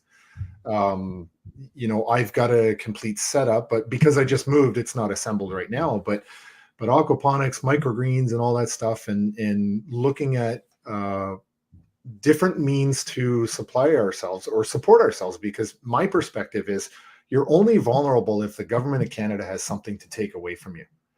And so I was trying to reduce my dependence on institutions. My favorite YouTube channel right now, other than yours, is My Self-Reliance with a guy named Sean James. Love it, love it, love it. And we looked for over a year for new property, because it's kind of the life that I wanted to live. And it's perfect for what I thought, but I knew deep down that there was going to come a time that you can't hide from the government of Canada. Yeah. They're going to come. And hopefully you're not standing alone. And what I found was that the truck convoy gave me a legitimate opportunity to get off my lazy ass and get involved and have a voice. And so, for me, I guess I'm going to have to put building my home on hold for a short time, because now I have to mount a legal defense. And I said it at one of the press conferences that we're still going to fight for the freedoms of even the people that hate us. Because if we want to honestly live in a fair and a just society, we have to accept that people don't like our ideas. And that's what our democracy is supposed to be founded on. But we're seeing that being viciously attacked and violated because you don't think the same way as one or two people in the Liberal Party of Canada and the NDP. Yeah. The you gave me an idea there and I forgot what it was about. People that hate us. Oh yeah, that's right. So I get the occasional message, because I was quite vocal about my donation before the docs, and people's like, how dare you support this convoy that supports Yahtzeeism and extremism? I was like, you send me one still shot of one dude on the outskirts of that, and I send you 40 hours of live stream, and you think that your one shot trumps my 40 hours. And I said, by the way, you're free to say what you want. I appreciate that. Yeah. But the thing is, it's not mutual. It's not bilateral. I support his right to say nasty things to me, and he does not support my right to donate to a not-for-profit of my choice. So that's the problem, is that one wants to use the rights to suppress the other, and the other wants to protect the rights of the one who wants to use them to suppress the other. Yep. But so setting all that aside, so you're in a frame of mind right now where you're already trying to look for a different type of lifestyle, given what happened in September. Mm-hmm. How do you find out about the convoy occurring itself? Like, is it the day they arrive, or is it in the days leading up to it? No, so there was a ton of buzz about this convoy, and I had every intention of just going and standing on a bridge and waving and everything like that. That was really the involvement that I thought I was going to have. And a really good friend of mine who lives near me, he also lives near the 401. So I said, hey, do you want to meet me at the bridge? We'll wave the truckers as they're going by in the convoy. And he said, actually, I have a whole bunch of them coming to my property to sleep for the night, park their trucks, and we've got a whole ton of food and coffee and everything laid on for the truckers. But there was an accident on the highway an unrelated truck jackknifed on the highway, and the truckers got rerouted. So I was out there at almost 2 o'clock in the morning on a traffic circle trying to get the truckers to reroute to my friend's house, and they couldn't make it to his house because of the accident. And so then the next day I was in my kitchen. I got brought into a phone call from the same people that were helping out try to park the trucks for the night, and they said, "Hey, can you get involved? Like, can you help us out?" And within 3 hours, I was actually in Ottawa that quickly. And is this on the The Friday? Sunday. This The is the Sunday. So they rolled, basically they started rolling on around, I think, the middle of the week. By the time they got to my area, it was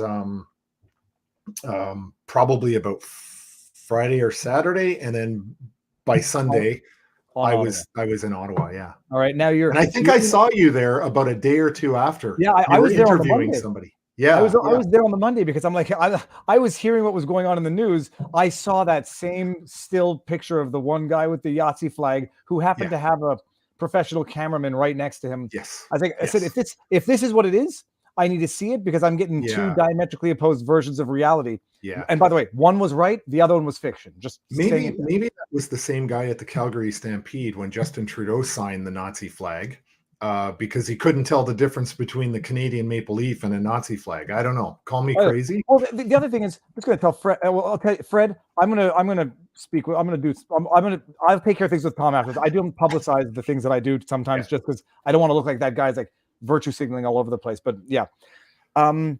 The thing is, now even looking at that image, I'm not clear if the individual with the Yahtzee flag had it there because he was trying to say that the government is acting like Yahtzees, or he was just a saboteur or whatever. I don't even understand it. But bottom line, in fact and in reality, there were exactly two signs and only two signs of the Confederate flag and the Yahtzee flag. Yes. And they were exactly on the first day and exactly never recurred. The Trudeau flags everywhere. If that bothers you, that extremism, fine. Yeah. But yes, I was there Monday.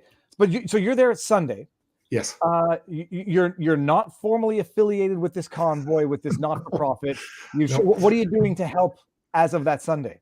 So I get there with the person that asked me to come, and I get brought into this conference room, and there's a whole bunch of truckers and two Ottawa police sergeants, and they're like, "All right, turn off your phone."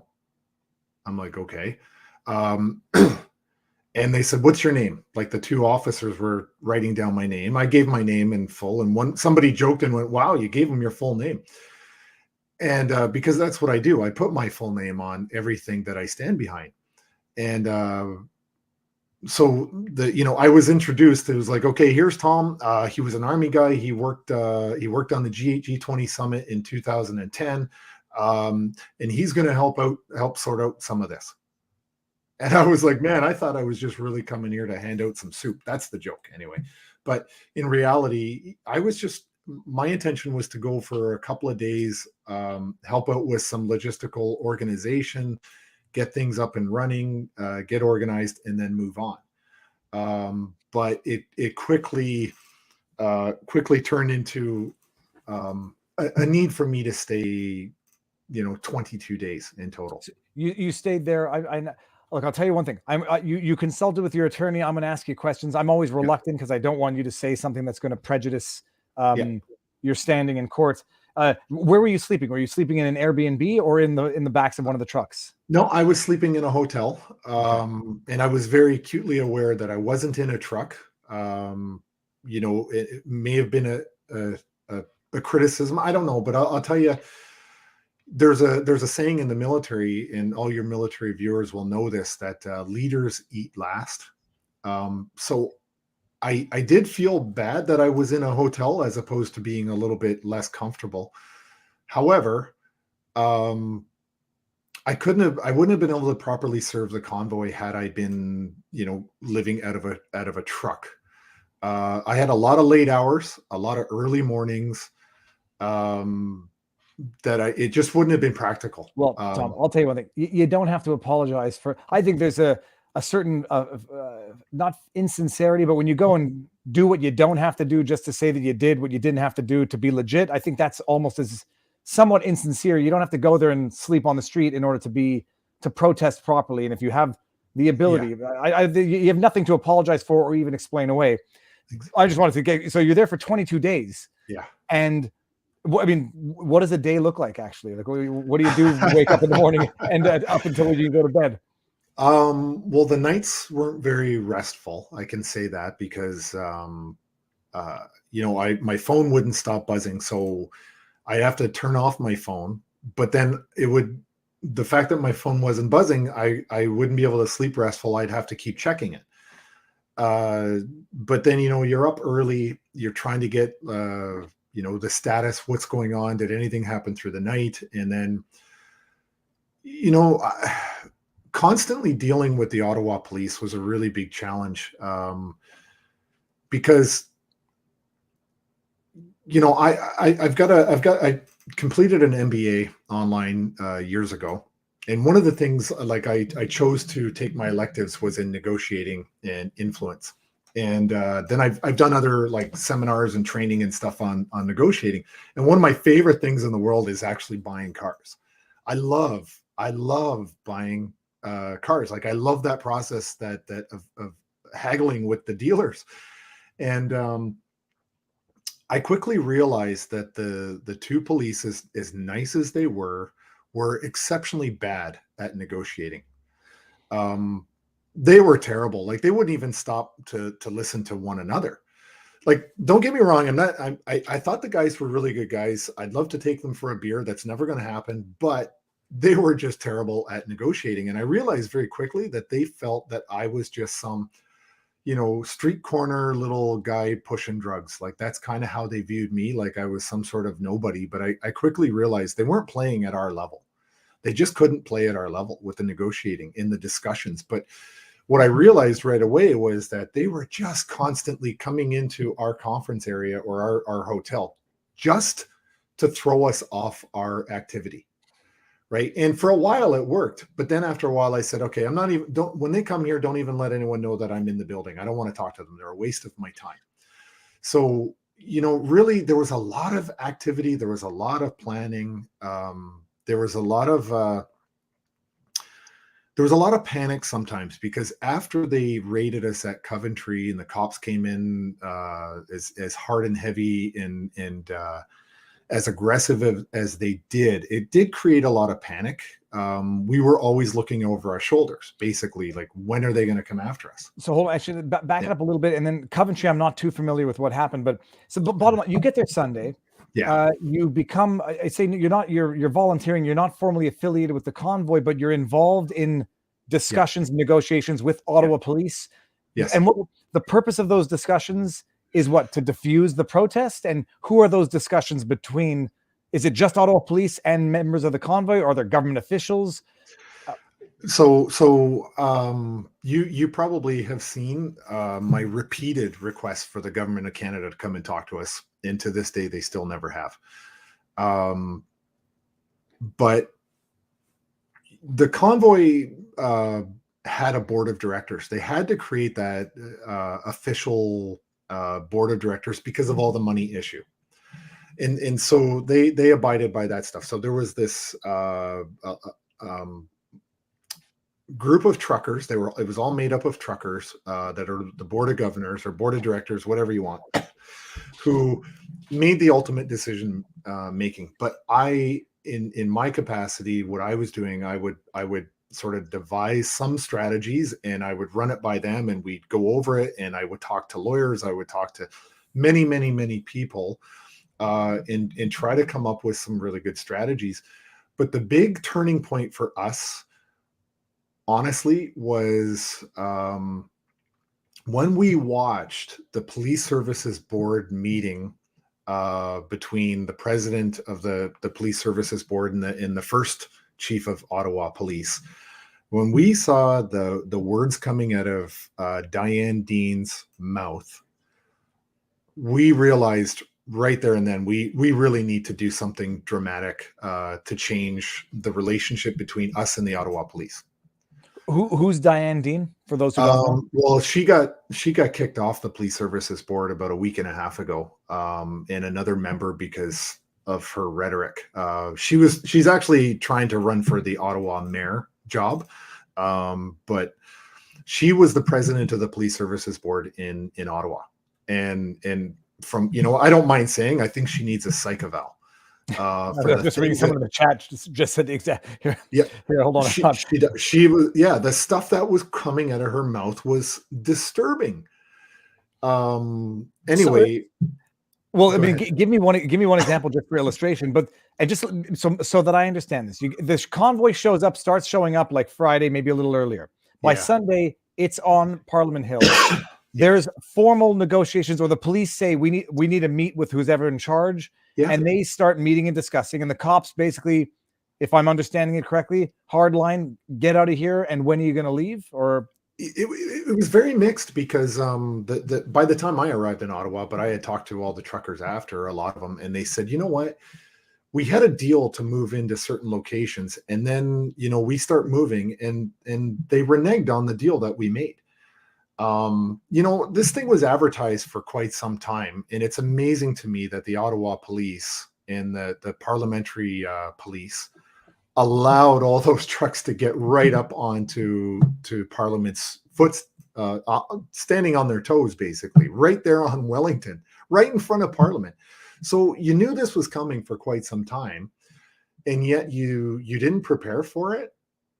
So you allowed us. But the thing that really upset the truckers is every time after let's say the first week, they would negotiate with the police officer right there, right near their truck to move a truck and to do stuff. And they were trying to act in good faith. And then the cops would move in, occupy their space, and say, no, you go somewhere else. I'm here now. Tom, it's interesting. You say the cops just let them show up with no plan, no nothing.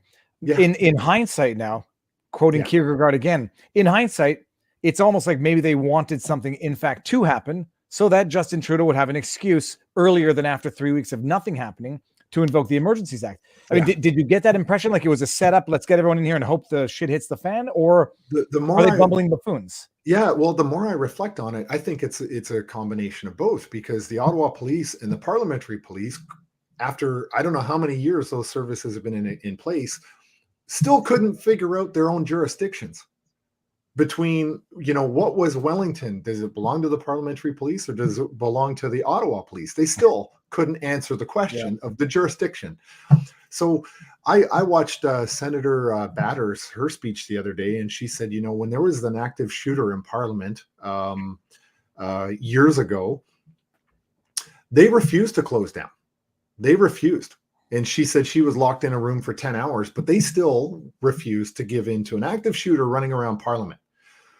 But when we showed up, they shut down. It was too dangerous because we were a democracy under siege, according to Diane Deans. The behavior is just. Diane Dean is the one spouting the vitriolic crap. Yes. Okay, fine. Yes. Now I got a name, at least to a name to the words. To the rhetoric. Yeah. So this is in the early days. You've come to overthrow the government, shut it down. This is an insurrection. This is January 6th version Canada. Yeah. And so when you meet with these police officers, first of all, people in the chat is like, why would you turn off your phones? They ask you to turn off your phones while you're meeting with them. Every time I met with the police, they told me to turn off my phones. And then they would turn off theirs. And they would not turn off theirs. They did. They turned off theirs too. Sure. I don't trust them. Yeah, I didn't care either way, because I always said, like, at one point, I don't know if some officer said to me, I joked. I said, well, you can turn it on or off. Yeah, you're listening to me anyway. He's like, well, yeah, we are. So I just assumed that they were always listening to me in monitoring my phone anyway. And I was like, well, I got nothing to hide. I mean, I'm literally telling you to your face what I'm going to do. So so you sit down with them, and what was it that you told them? We're here until, what were the demands that were relayed? I say demands. What were the demands that were imparted or relayed to the police officers on behalf of the convoy? And then answer that one, and then I have another question. Yeah. So they were constantly like, well, how long do you guys plan on staying? I'm like, until the federal mandates have been lifted. That's it. It's that simple. Like, get the Liberals to to walk back the federal mandates, and we'll go home. And they're like, "Well, what are you talking like in a couple of weeks? You think you'll be here?" I'm like, "Well, like right now, it was still February.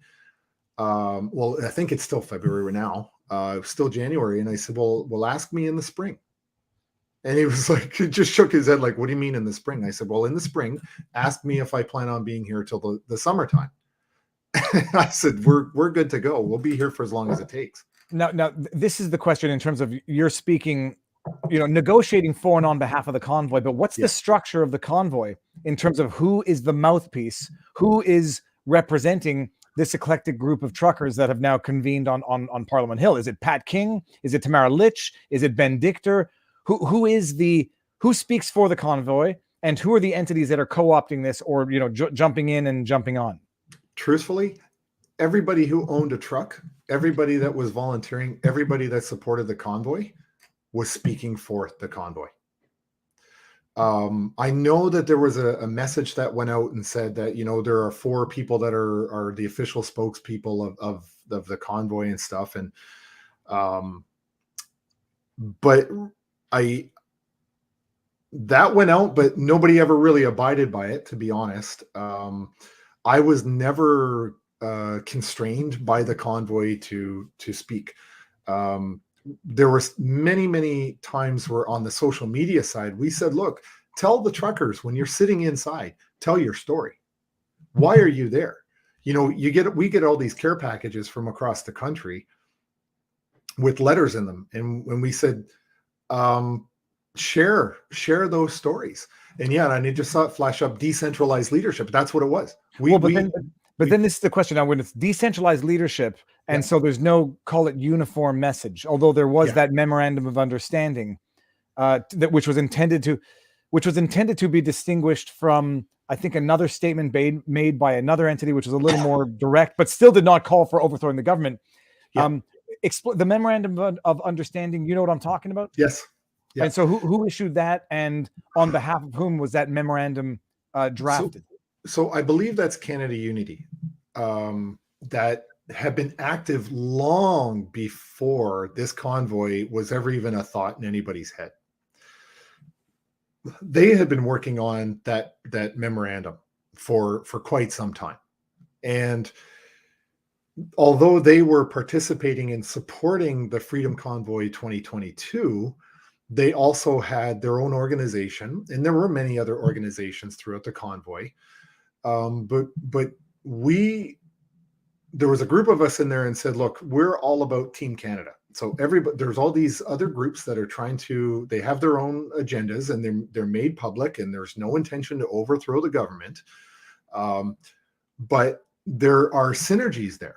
And so everybody was trying to take advantage of the opportunity to get their message out, right? And I think that's a fair opportunity, because they were there on the ground, spending their money and their time supporting the convoy, but also wanted to get their part of the message out for their organizations as well. And I think that's fair. But for me, I was all about end the mandates. My mission was end the mandates, support the Freedom Convoy, and I'm not here on behalf of anyone else but Team Canada. And that's it. I'm going to ask you the upfront question. Did anyone in the convoy that you were familiar with ever make any statement? Because the news was saying their stated objective is to overthrow the government. Had anyone ever said that? If a person had said that in any of our meetings, they would have been kicked out of the meeting and asked to probably pack up their stuff and leave. Now, the media took some of my words out of context.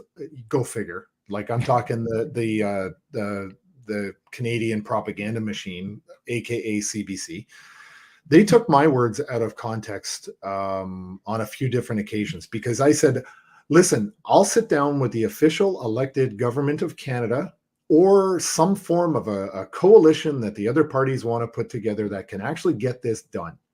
They took that as, "Oh, he's calling for a forced election or a coalition to bring down the government of Canada."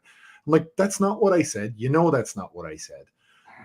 But you're twisting my words." And another example, and I get in trouble at home all the time when I bring this up, is, I said that at one point Justin Trudeau has a 22 caliber mind in a 357 Magnum World. And wow, did the media attack me for being a gun nut? It's an insult. Well, yeah, but you know what? It's like those analogies to prior atrocities. They're Yes. dangerous because they will be weaponized and deliberately misunderstood Yeah. or deliberately turned into dog whistles Yes. for obvious reasons. Yes. Okay, so fine. Setting that aside, yeah, if I were your attorney, I would have strongly advised you against that analogy. Yeah. So okay, and so well, I guess the question is this: if it's decentralized, Yes. and there's no four people who speak for the convoy, Yeah. to quell everyone's concerns out there, or to at least respond to the questions, it raised $11 million. Yes. Who was in charge of that, dispersing it, ensuring that it didn't get misappropriated, didn't go to for people's salaries to Yeah. Who was in charge of dealing with that money once it was raised? So there were, and I have to be careful here because not for legal reasons I have to be careful, but because I'm literally just not inside the inner circle in terms of the money piece.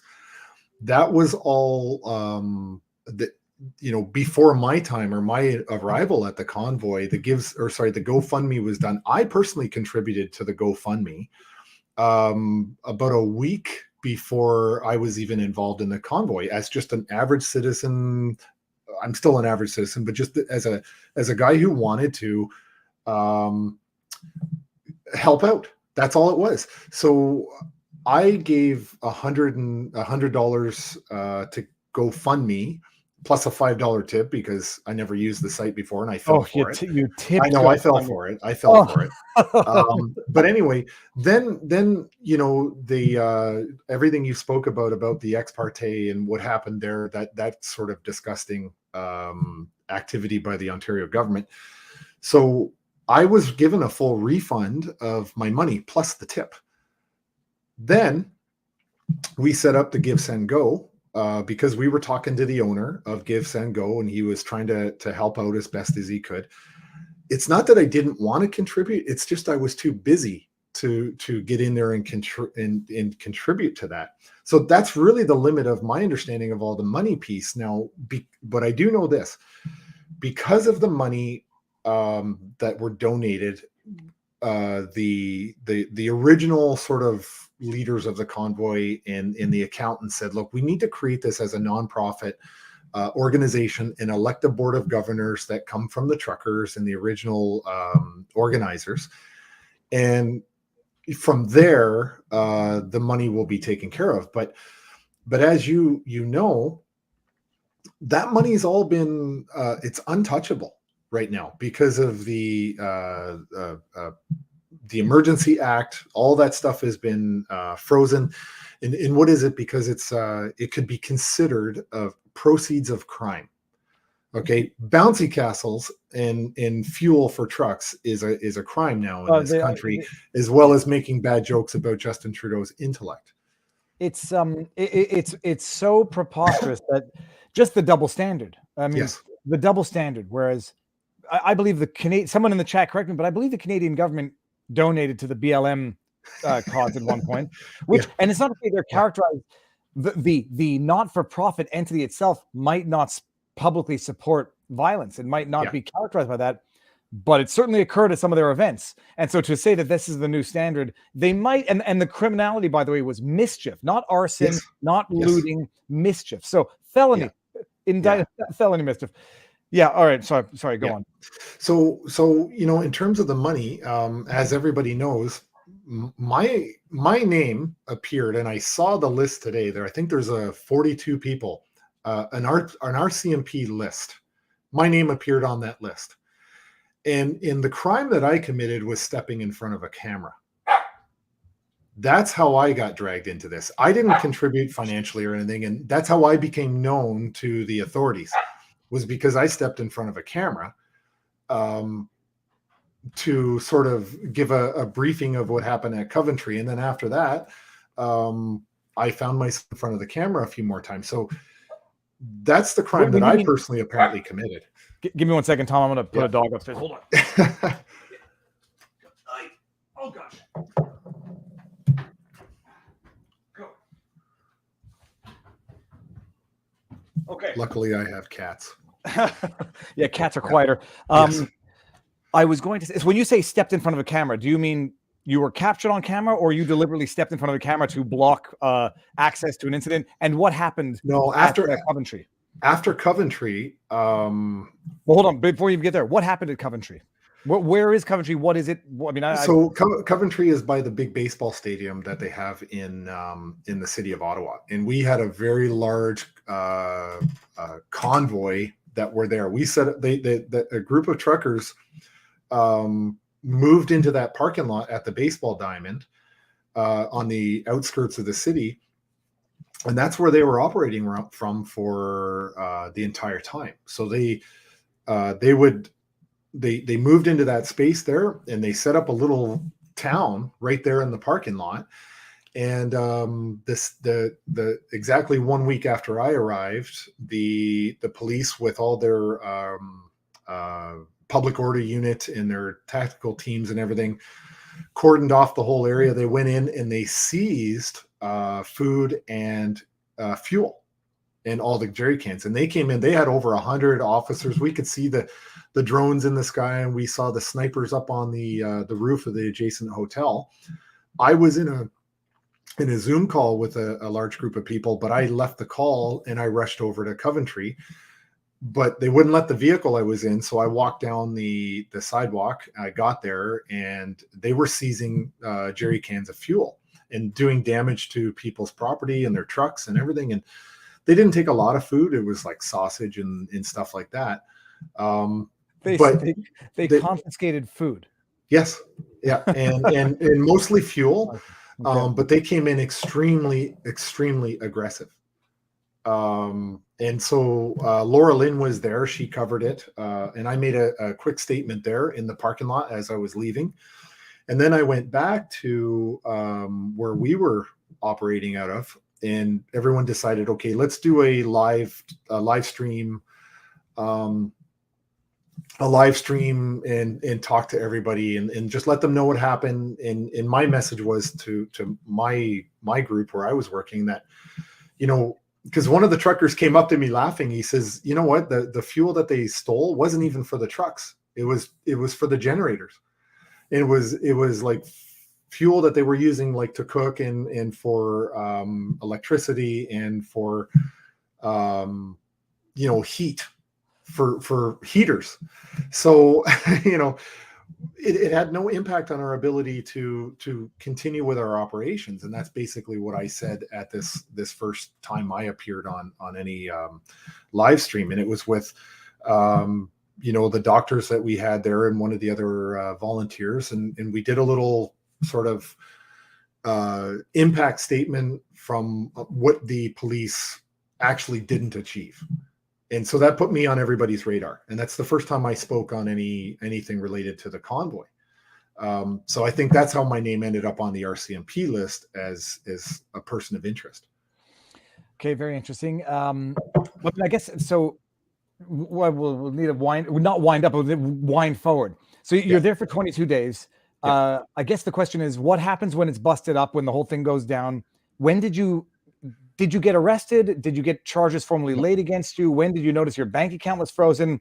Bring us to the, let's skip a portion of the protest and get to the end where it gets interesting.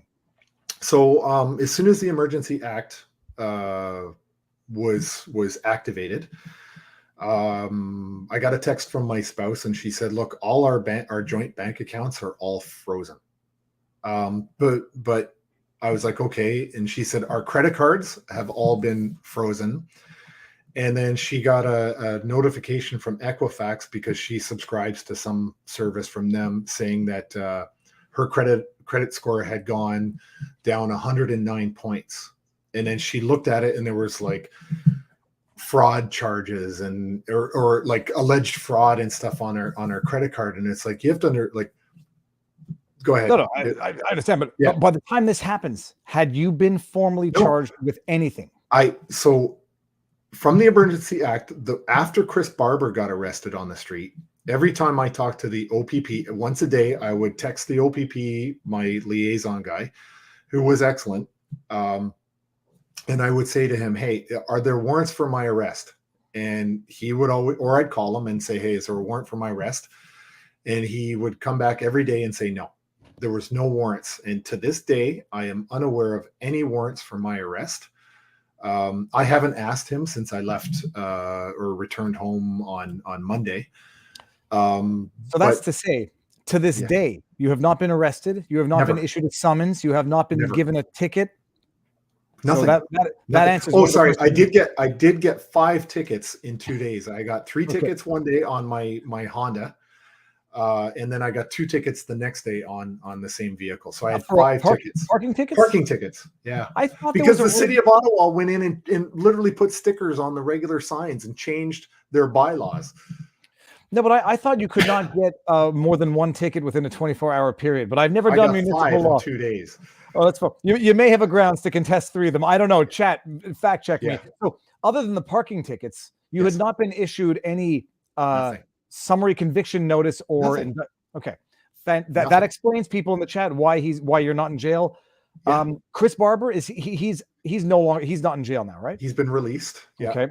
Pat King, I just pulled it up. Hold on, people. Yeah. Let me just get the article. And again, the thing is, you need to know what happens in court to make statements on these things. Let me know. Tom, do you see the article that I just brought up? I can see it. Yeah. Okay, so it says Freedom Convoy leader. Okay, I'm curious as to why they call him the leader. I'm not sure if that's accurate. Pat King denied bail, Well, remains who wrote in the jail. story? Whoever wrote the story should tell us right there. Oh, CBC. It's CBC. There's no question. There King you go. remains in jail due to likelihood to Yes. reoffend and justice's dissatisfaction with certi. And this, I'm not playing devil's advocate. This is where someone like Pat King could say, I'm going to take a stand for justice in his mind and say, whatever you tell me to do, I'm not going to do it. The second I get out of here, I'm going to run right back to Ottawa. And then the judge could conceivably say, okay, I can't let you out. Like Pastor Coates, but I think it's for a mischief charge, equally as outrageous. Yes. Leader of the so-called Freedom Convoy, Pat King, has been denied bail because of a, quote, substantial likelihood he would reoffend, according to Justice of Peace Andrew Seymour. Mm-hmm. Alberta resident. It says there's overwhelming evidence against King that with regards to supporting his participation and leadership in the convoy. He cited videos shared by the Crown as evidence and said that there was substantial likelihood he would reoffend. Oh, here we go. During his first bail hearing, most of the discussion focused on his proposed certi, a fellow protester. Certi is not a physical certi. It could be someone who guarantees for him. Yeah. And whether King was likely to violate any conditions placed on him. The certi pledged $50,000 to ensure King won't violate those conditions. Yeah. That's unbelievable. And bear in mind, he violates them, they arrest him, and they seize his certi. So it's a win-win for the Crown. Yes. But let's think about this too. A justice of the peace is not a judge. They can be anybody. You could have your real estate license and then get hired as a justice of the peace. And then, at some point, if you don't abide by this justice of the peace's conditions, they can hold you until such time you go before an actual judge who in this country has to be a practicing lawyer for 10 years minimum. So I could literally have been a software development teacher at a college and then become hired to be a justice of the peace in this country. They're not law experts.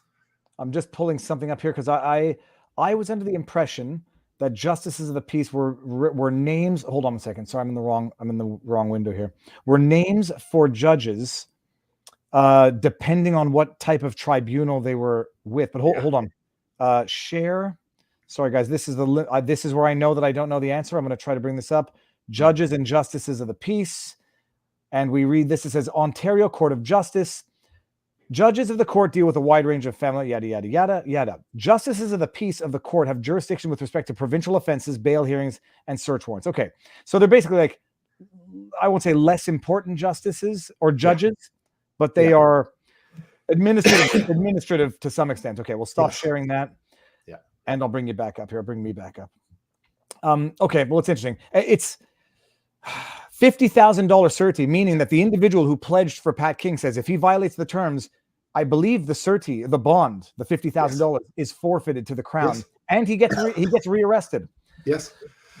Okay. And then Tamara from. Do you know, is Pat King the leader of the convoy? I mean, no, I'm not asking facetiously. No. Pat King is the leader of the convoy that he arrived in.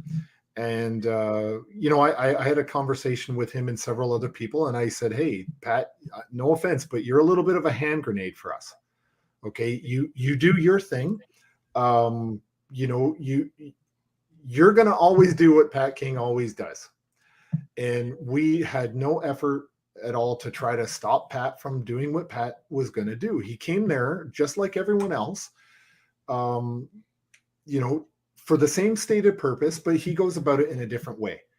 But he brought people there. He brought support.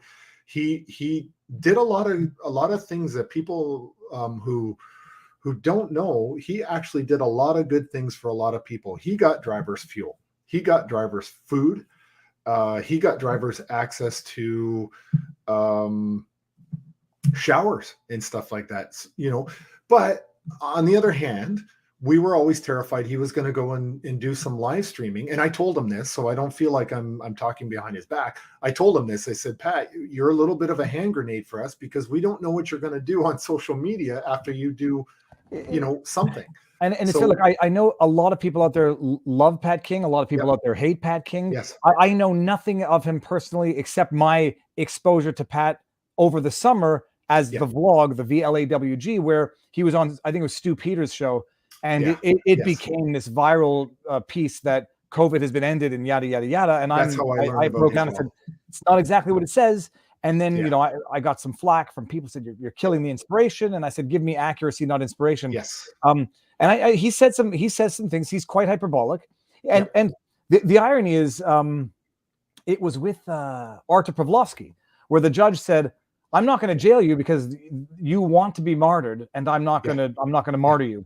Yeah. I have no doubt that Pat King, and I'm not saying this negatively or positively, just as a matter of fact, he has no problem being martyred for this cause, and he might even seek that to prove a point. And in which case, I could understand a judge saying, upon reoffense, now I can't let you out, but not, $50,000 in an undertaking is not enough because I think you're going to reoffend. Yeah. This is mischief. You let him reoffend, and then you have all the grounds in the world to do what you're doing now. Yeah, but when you look at Tamara, like the case with Tamara is just absolutely outrageous. Like she'll get a new here it's on Monday. Hearing on Tuesday is my understanding. Okay. But it'll be with a different judge. And I looked this up myself. The judge that presided over her bail hearing the other day, if there's even a whiff of the perception of a bias, that is the minimum standard that a judge should have recused themselves from hearing Tamara's case. But what we have is a judge who is an active member of the federal Liberal Party, and she tried to become elected as a federal Liberal member of Parliament, and she was not successful. She wasn't elected. But I mean, anybody with two brain cells can look at that and say, you know what, I think there might be a conflict of interest there. But the standard for a judge to recuse themselves is that even if there's the perception that there's a conflict of interest, a judge should recuse themselves. Well, so let me bring this up while you mentioned. I don't think I can find the video in such short time. Yeah. But just in case anyone wants to trust but verify, the National Telegraph. Here we go, people. Yeah. Judge who denied Tamara Lich, I don't know how we pronounce it. I'm not trying to be mean. Is a former Liberal candidate and donor. And from what I understand, there was a video of Justin Trudeau endorsing her failed candidacy. Yeah. Let's see if we can see it in there. So how is this not a perception of a bias? Well, I don't think it would be perception. I doubt people knew it at the time of the initial hearing. They know it now, which might be why she's having her postponed hearing bumped up and before a different judge. Yeah. Hold on. Before we run out of time, I want to get a few things. So sure. Barbara's out of jail. Tamara is still in jail. By the way, Tamara is a Métis woman, unless I'm mistaken, correct? I believe that she is. Okay. Yes. And this is coming from Justin Trudeau. Yeah. 2020. I mean, I guess we should give him credit now for being equally abusive with Indigenous women protesters as he is with other people. Yes. But his treatment of Indigenous women seems to be relatively consistent. Is still in jail. Again, Yeah. mischief. And again, I don't know. Maybe she was utterly defiant in front of a judge. Maybe she said, F you, I won't do it. You tell me. Don't know. But Yeah. being jailed now, going on 1 week today on Yeah. mischief charges. Yes. Hey, I take it talked to a retired RCMP officer, and I was told that when they don't really have a lot to nail you for, they'll just tack on that give me the throwaway, which is conspiracy to commit mischief. You haven't actually done it, but you've actually talked to somebody about the possibility of maybe the potential of mischief actually happening. So you haven't committed a crime. You just thought about it and you expressed your view to someone else. That's why she's being held for conspiracy to commit mischief. It's preposterous unless there's something that we don't know, like an overt act of defiance. Pat King, I know enough of their social media presences to know that Pat King is much more openly defiant than Amarillo. So, and as we'll see what happens if it's Monday or Tuesday. Someone saying Minority Report. That's pretty much what it is. It's we believe you're on the verge of doing something, so let's do it now. So in all of this, you get a call from your wife. This is a few days right after the Emergencies Act is invoked, before it's ratified, before it's voted on, before it's debated. Yes. Bank accounts frozen. Yes. And how did your wife discover this? She goes to buy groceries and her credit card gets declined? Well, she was just doing some online, like paying some bills online. And everything, there was a message on there that said something like your accounts are temporarily unavailable. And she went through account after account after account.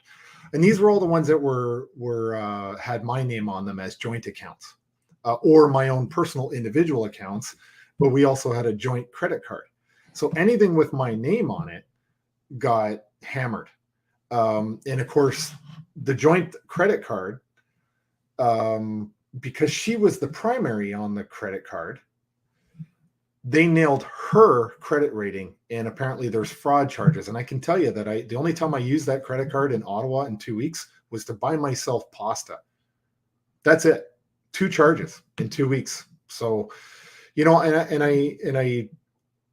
understand that the banks were in a bit of a pickle here with their behavior, their involvement in all this, where the RCMP went full McCarthyism with this list of names and said, do a review of your database, and if these people are your client, then immediately freeze them out. And according to this Emergency Act, had the banks refused, they actually would have been committing an offense themselves. But you know what? That's too bad. They have more money than God Almighty himself, and they could have hired an attorney and said, you know what? We don't think that this makes any moral or legal sense, and we're going to fight you in court. We're going to wait until this thing actually passes to take action. But they made a choice to just get in line, do what the government told them, freeze people's account without any due process and without any consideration to the effect that it would have on my family or anyone else's. And so, then Freeland goes on the media and starts bragging about the fact that even when the Emergency Act is over, they're still going to hold on to that power. They want your bank accounts. I want to bring this one up. Cindy Z says, RCMP said themselves that they had no list. LOL. Now, I don't know if I've seen the list with the RCMP's name. I don't know if this is a troll comment, if this is someone who's saying you're lying, or if someone's saying we should now trust the RCMP. So, Cindy, I don't know how to read this. Is it a joke? Is it an LOL that the RCMP is lying? But you can listen if it's a serious comment and you're choosing to believe the RCMP's public statements. You've heard it from heard it from Tom. Tom, I saw the list today. How many people were on it? And did you recognize the 42 names were on it. Did you recognize all the names? No. Okay. Didn't recognize probably half the names. Would you know why though? Did they give you a reason as to why those accounts were frozen? No, we never got notified by the banks. You log in and you get a message saying your stuff is temporarily unavailable. We were not notified. I was never notified of any of this stuff. How did it unfreeze miraculously? Did you take steps with the bank? So I think it was Wednesday when our friend JT there in Ottawa repealed or revoked the Emergency Well, Act. I think he rescinded the declaration Yeah. on the eve of the Senate vote. Yes, and you know what's really, really interesting about this, right? Is because everyone has looked at who's a liberal MP or who's a liberal senator, who's a conservative senator, and I think the majority is that they're liberal senators. And he was probably going to get them to rubber stamp it anyway. So everyone was like, well, why did he do this? My suspicion is when everyone realized in Canada that the banks were, in law enforcement and all that ex parte were going after people's financial assets with no due process, there was a run on the banks. There was an actual run on Canadian banks because there's only 5 chartered banks in this country, and people started pulling their money left, right, and center, and they couldn't cover it because they don't keep the money in their vaults.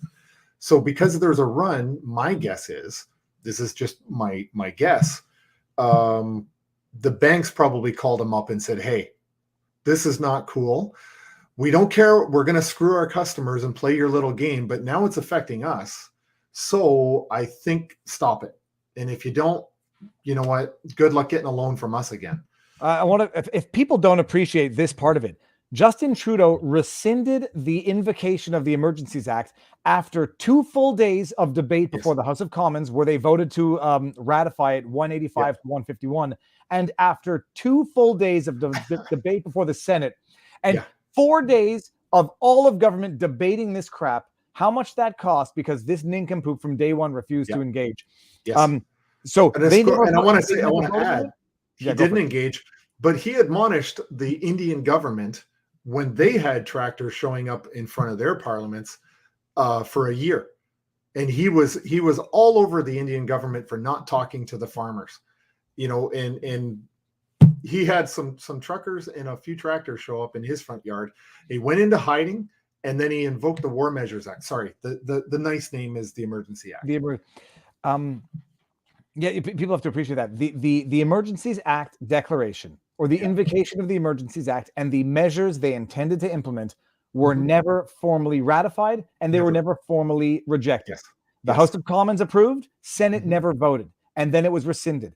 There's an argument as to whether or not they were ever valid. I mean, not valid, rather. He acted on something that had not received approval, and then once he did what he did, rescinded it. There's an argument as to whether or not the banks actually benefit from any immunity that would have been promised to them had it been ratified, but we'll see. Great question. It's a great question. So I am going to pull my money out of the Bank of Montreal once I move it to somewhere else. You know what? They had a choice to do the moral and ethical thing. They didn't have a choice in the eyes of the law, but they had a choice in the moral and ethical thing to do, and they chose wrong.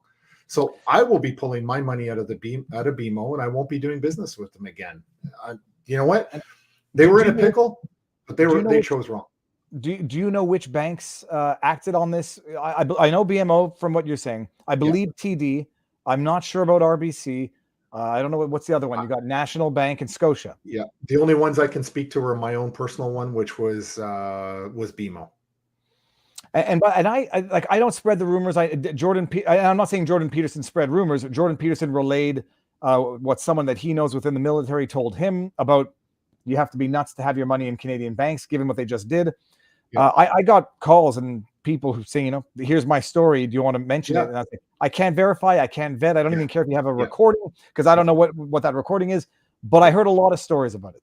Yeah. And it's predictable.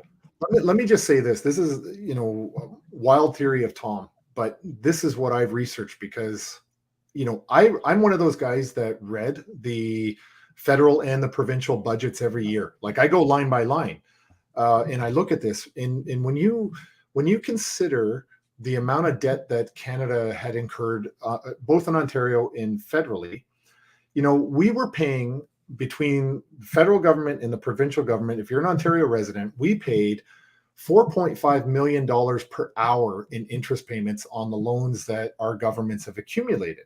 Okay. But here's the thing.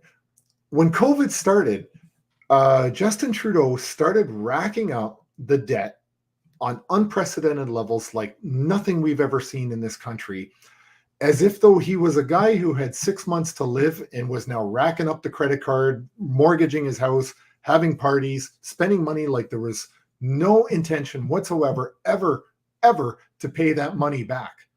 The amount of money he's borrowed in spent on frivolous things, and the money he's given to other countries, and did he spend any money yet on any hospitals in Ontario or across this country? If COVID's so bad, where are the new hospitals to put all our patients? It's so bad that instead of nurses and doctors and incentivizing them, you need a vaccine passport. It's a billion on that. Yes. And you know what? For the vaccine passport, I taught iOS and Android apps as a subject I taught. I could have done it for a cool $10 million. No problem.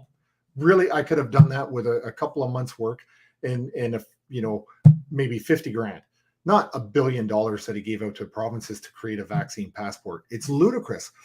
But you look at his steps and everything he's done over the last 2 years, and I don't know how you can't look at a guy and wonder if he is sane, or is he literally, by all of his actions, is he deliberately trying to destroy the Canadian economy?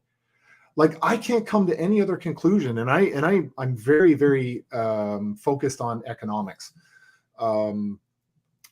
I look at this guy and all these steps he takes with COVID, with the borrowing, with international trade, and all of these things, and I think there's a guy to me who's literally trying to destroy the Canadian economy. And again, people are going to say, hey, conspiracy theory, but it's not. It's public knowledge. Go on the World Economic Forum. He's right there. Chrystia Freeland is on their board. Like, you can't say that you'll own nothing and be happy about it and then ignore his behavior and her behavior. Like, I'm sorry, but it all meshes together for everyone to see, and they don't even hide it. And you've all seen the video of the banking industry coming together with the digital ID. Yep. And there was the other video of Klaus Schwab bragging about having them in their pocket, infiltrated a third of the. Let me see if I can pull that one up real quick. Yeah. But sorry, go on. I've seen it. So when you look at the behavior, like, how is it that he can violate people's charter rights, invoke the Emergencies Act, beat the living hell out of veterans? I personally saw them getting beat up. Okay. Dropping, having the cops beat the crap out of people, dropping them off on the highway way outside the city limits and saying, good luck, find your own way back to some warmth, with a big giant black eye with no charges. And one of them was a decorated Afghanistan war veteran. Yes, absolutely. I found it. Actually, I found it, and it was Maxime Bernier that tweeted it or retweeted it. But it's not. Anyone wants to go for the source and attack Maxime Bernier, just listen with your own ears. Here. And I have to say, yes, I've seen this. And mention now names like Mrs. Merkel, even Vladimir Putin, and so on. They all have been young global leaders of the World Economic Forum. Mm-hmm. But he looks so nice. What we are very proud of. So sensitive in the eyes. Young generation, like Prime Minister Trudeau, President of Argentina, and so on, that we penetrate the cabinets. So yesterday I was at a penetrate the cabinets. Trudeau, and I would know that half of this cabinet, or even more, half of this cabinet, are actually young global leaders of the world. Half in Argentina. Wow. Dude, you want to readjust the world? Maybe start with your mics. But Bill, this is not fiction. This is not fiction, and there's no context. There's no context that will attenuate what you just heard. So. Yeah, and so when you look at the in this country, the Constitution and the Charter are supposed to be the supreme law, and I heard it come right from the man's mouth, which is Brian Peckford said to a group of us in a room. He says, "Look, after the Charter came into effect, every law had to be reviewed to make sure it fell in line, it was compliant with the Charter." Okay. And this was one of the big reasons why in our roadmap to freedom that we published and we gave to the government of Canada, they've never acknowledged, but we sent it out to everybody. I've shared it on my LinkedIn. we were asking for two things. We want a charter or constitutional reference at the Supreme Court. The second piece to that is we want a public inquiry. We want to dissect this, and we want the government of Canada, the provinces, and also the mainstream media in this country that are taxpayer funded. We want them to be publicly examined for their role in everything that's gone on throughout this pandemic for the last 2 years. And this is, I think, vital to getting out of this mess. And I think it's vital to healing the people that have been affected and brutalized by this. But I also think if we want our country back, we need to have not a witch hunt. We need to have a public inquiry as to what went wrong. And ultimately, I think after reading the charter backwards and forwards, I don't know how many times, I think we need to have an amendment to this section 1 of the Charter and Rights and Freedoms in this country. Because with the charter, it was so badly abused and stepped over. That's how we got into the position we're in right now. Let me ask you a question. Do you have any aspirations of potentially running for office now? You know, throughout my life, I've thought about it, but the more I've gotten deeper into this whole last 2 years with the behavior of the government, I just can't see myself being in a room full of these people as a, you know, I just don't think I could join their ranks. But I'll say one exception. And I'll tell you the reason I voted for the PPC this year. The most important thing, there was two things that caused me to vote for the PPC. Three things, really. One, conservatives federally were acting like liberals. So we now know that, you know, Aaron O'Toole got replaced because he was more of a liberal than he was a conservative, and he paid the price for that. We'll see what happens within that party next. The second thing is every single freedom convoy, or sorry, freedom protest in every weekend, Maxime Bernier was there. There was no conservatives, no NDP, no liberals, no Bloc, nobody else. The only candidate was Maxime Bernier. So the third thing is no other candidate for a federal member of parliament position got arrested except Maxime Bernier.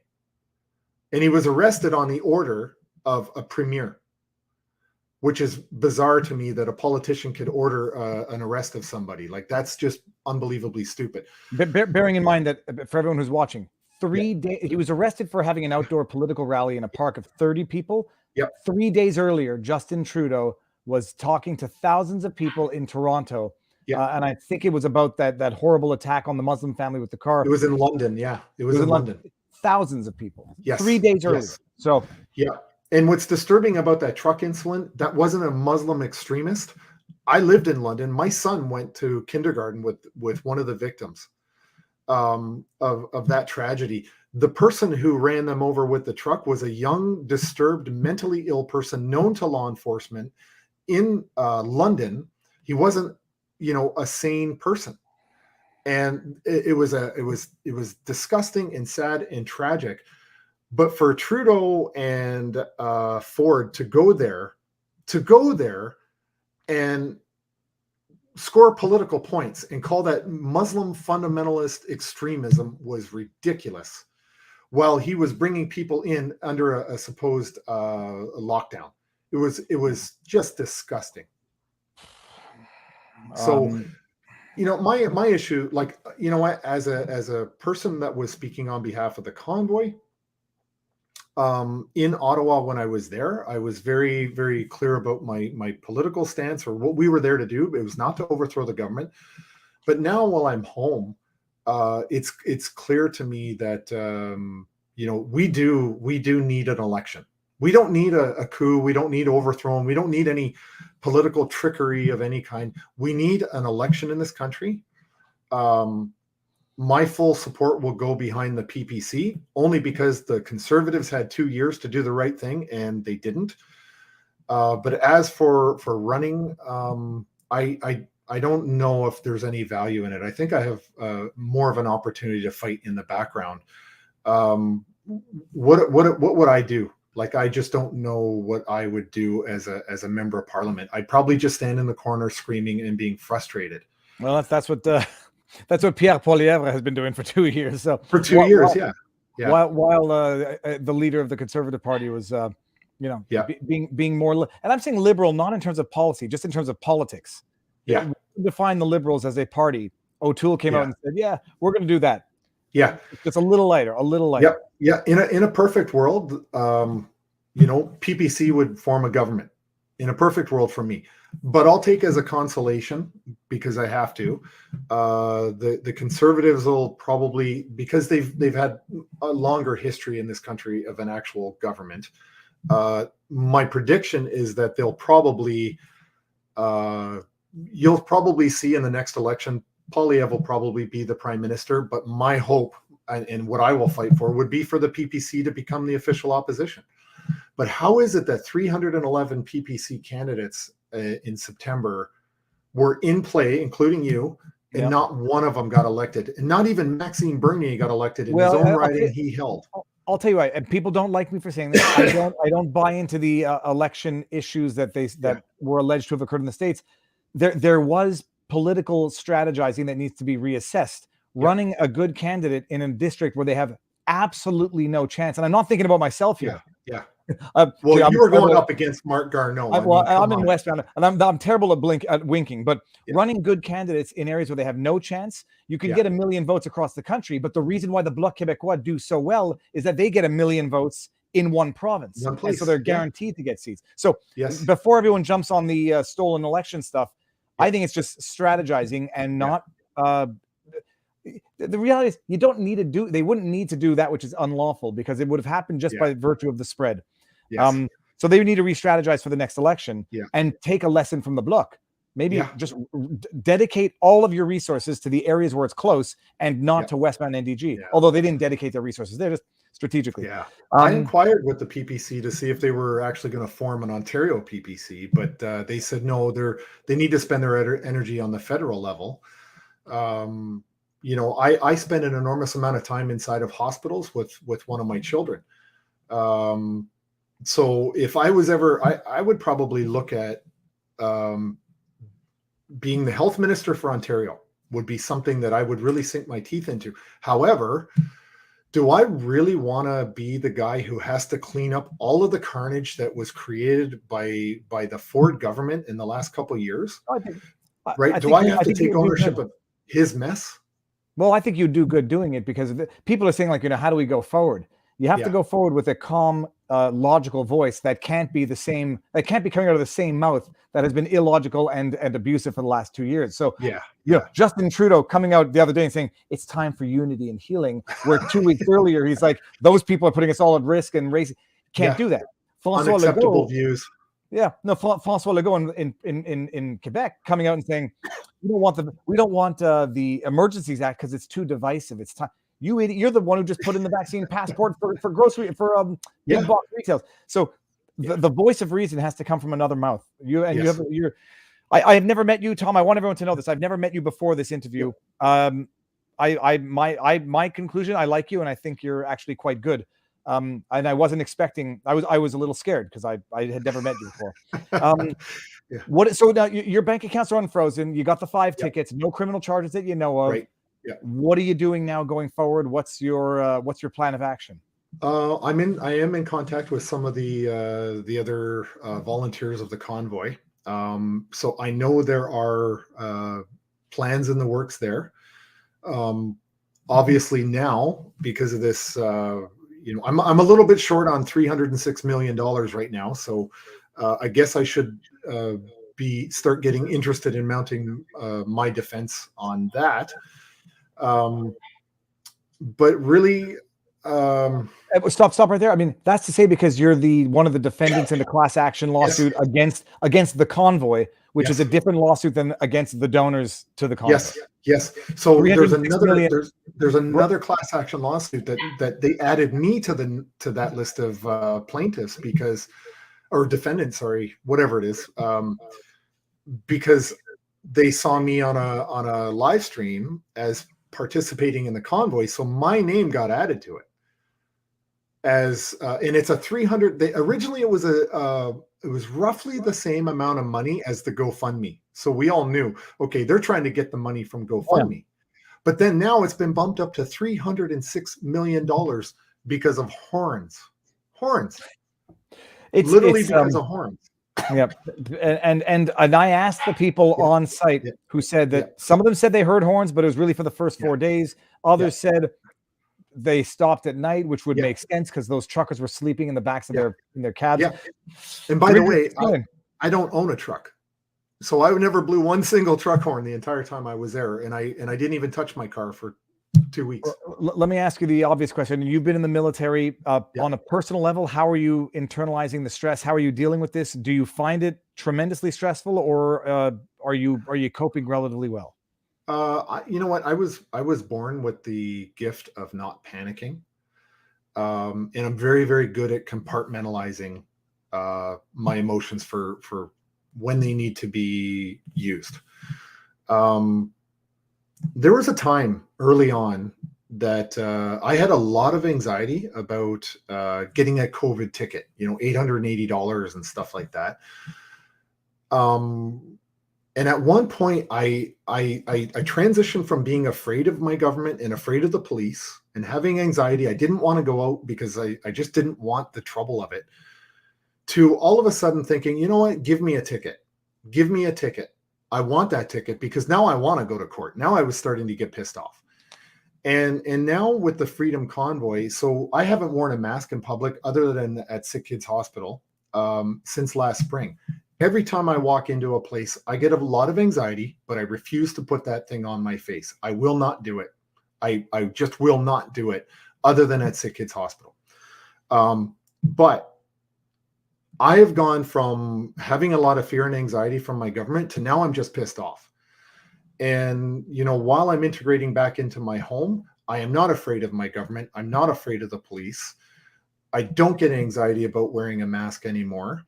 Now I'm mission focused at this point, and it's not coming from stress or anxiety. I'm focused on a mission, and I'm not going to stop. People in the chat, first of all, that's magnificent and beautiful, and I would have ended it there, except I want to ask the two questions. Where is Tamara? How's she doing? And we know now, but have you been in touch with Tamara personally? No, I haven't. I don't have access to her, but one of the lawyers does, and she spoke to her this morning, and she said, right now she's in custody in Ottawa, but she's bored out of her mind.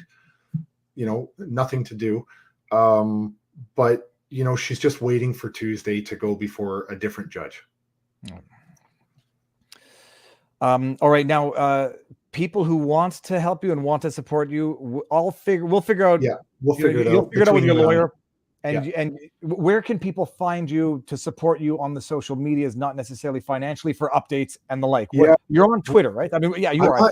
I'm on Twitter, but Twitter won't open for me. Like, it's funny because my name, I went under Tom M, and I was posting stuff throughout the whole thing, but the media posted my LinkedIn, and so my LinkedIn blew up.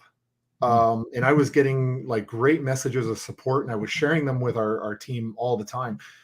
But then I changed my name. It said Tom M, and then I changed it and I put my full name on there, and it's blown up. And now it hardly even opens up. It's not that I don't want to respond to people. It's I can't. It literally won't work on my phone anymore. So, but it is your Twitter handle, because I saw it's just Tom Marazzo. Tom Marazzo, Marazzo. Yes. Okay, and I'll put some links in the pinned comment so people can find you. Tom, I'm going to bring you out, and then we're going to have John Carpe from the JCCF come in. But okay, fantastic. Thank you. Stay strong. It's that dog is so annoying. He barks down here. He barks upstairs. Stay strong. And I don't think you need anybody to tell you that you are strong. And thank you for sharing your story.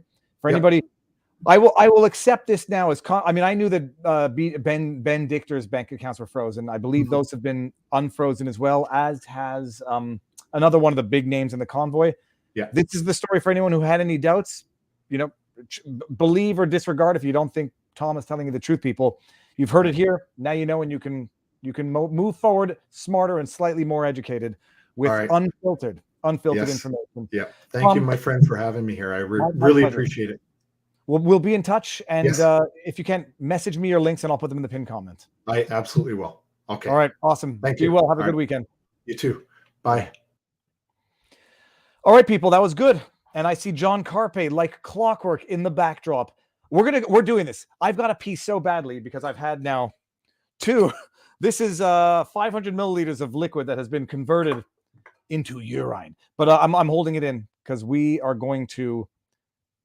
Oh God, don't make me laugh. That was fantastic. That's very interesting. You know, the faces behind the acts of government. Tom is the man. Tom is the man. I think John Carpe disappeared. I'm gonna wait for Tom to come back before I bring him in. Obviously. Okay. Utterly fascinating. And it's just this is a government. This is like Girls Gone Wild, except it's government's gone wild. Except it's not fun to watch. It's actually painful to live through. But yeah, let me see here. I can't. If I go pee now, then everybody knows that I went to pee. That's very embarrassing. Don't hold it in too long. No, dude. Someone says don't hold it in too long. You might get a UTI. I once, during some of the streams, held it in so long, it got to the point where like you lose the ability to go afterwards, and it's just utter pain. But no, I'm fine. Don't worry. I'll live it. John Carpe's here. He's a lawyer working with the Justice Center for Constitutional Freedoms. Everybody, don't make me laugh. And his time is valuable, and we're bringing him in. John, get ready. Booyah. John, how goes the battle, sir? Crazy times, government gone wild is a pretty accurate description, sadly. Part of me is still in a state of disbelief that you've got some peaceful truckers in Ottawa. How do we know they're peaceful? Because if they were doing looting, arson, violence, assault, vandalism, any kind of crime, the so-called mainstream media, which is the government funded media, would have been all over it, and it would have been front page every day, and the same thing replayed 24 hours a day. But there were no tickets issued to the truckers in their first 3 weeks there. It wasn't until after the declaration of a national emergency on Valentine's Day, February 14th, and a few days later, there were finally there were some arrests. So peaceful protest in downtown Ottawa, and this is a national emergency. I'm stunned. John, I mean, so you've been on. We've done interviews multiple times in the past. I remember the first one where you were saying, you know, it's things are going off the rails a little bit, but you know, it can't get much. You didn't say it can't get much worse, but how much worse can it get? And then we like come back a little while later, locking up pastors. I mean, what is your take on what is going on here? And well, you know what? First of all, I'm gonna run. While I run to the little boys' room, I'm gonna bring myself out. Tell everybody who you are and what you do if they have not seen any of the prior streams. And speaking of streams, I'll be back in a second. So will I. We both ran. Everyone in the chat, enjoy a blank screen for 2 seconds.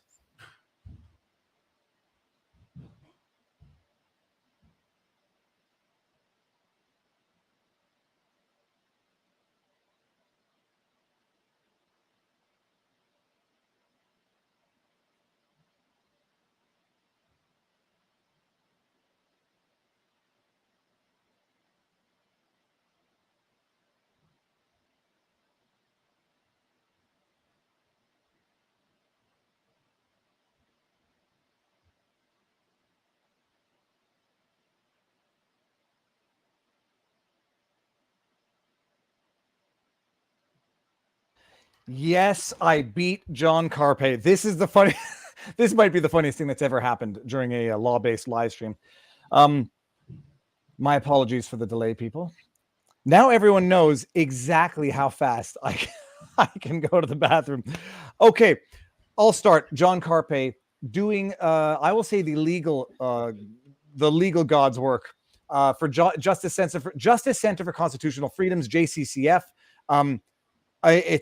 Hey, I've donated to the JCCF as well on multiple occasions. I wonder how long it is until the government says, Well, if the JCCF is defending people who are accused of insurrectionist behavior, then anyone who donates to the JCCF, freeze their bank accounts. JCCF is the Justice Center for Constitutional Freedoms. They basically take the litigation related to, I can probably bring John out until he comes back. Although this will not hide however long it takes John to go to the bathroom, whatever. They have been handling a lot of the litigation, a lot of the thorny litigation. Like, in the States, when the government comes in with the unconstitutional edict, diktat, fiat, whatever, there's no shortage of lawyers to run to court. It's a very litigious society, for good or for bad. And in this case, for good, because, suing for constitutional violations is a little different than suing for whiplash because you got a fender bender. Did you see Ragging Dissent video on YouTube, Jeremy McKenzie? I did not. I'm going to have to go see that. Synchronized being. Put a legal dollar figure on this. So the JCCF is one of the few entities in Canada that is taking these political hot potato lawsuits, constitutional violations, constitutional challenges. For those of you who don't remember, her name is she's still alive? Oh, the pastor's wife who was whisked away into a quarantine facility, Nikki. One of the people who was taken off to one of the government designated quarantine facilities, not allowed to tell her husband and her family where she was going. Someone in the chat, let me know what her name is. I know you'll get it before me. They're representing her. They've contested the quarantine facilities. You know what? John will tell me. He's right here. John, you're representing the woman who was taken to the government designated quarantine facility. I forget her name now. Nikki. You are embarrassing me, David, because no, I shouldn't have done that. Hold on. We have so many cases, and I'm really sorry. But yeah, pastor's wife was effectively kidnapped, put into a van, taken to a place where they were not going to tell her where she was going, and that she's not allowed to contact family. Just utterly the type of thing you'd expect from Haiti or El Salvador or Nigeria, Uganda, Burma. Just really a sign or a symptom of being a third world country, like with a quasi-fascist or banana republic with polar bears. Just really obscene. It was Nikki Mathis is the name. And but just so everybody appreciates the structure of JCCF is that there's lawyers who work for the JCCF handling these files locally. John, what's your position within the JCCF, and what is the JCCF for those who don't know? So we are a not-for-profit public interest law firm. We are funded entirely by voluntary donations from Canadians. We have 15 staff lawyers and close to a dozen paralegals doing court cases all over Canada. We represent people without charge. So our clients do not pay us.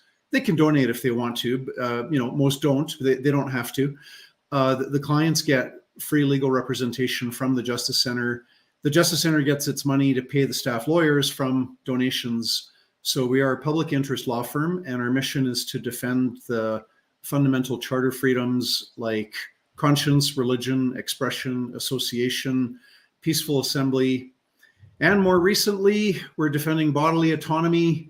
That the government does not own your body. You own your own body, and the charter gives us a right to determine what gets injected into our body, yes or no, without coercion or pressure or threats.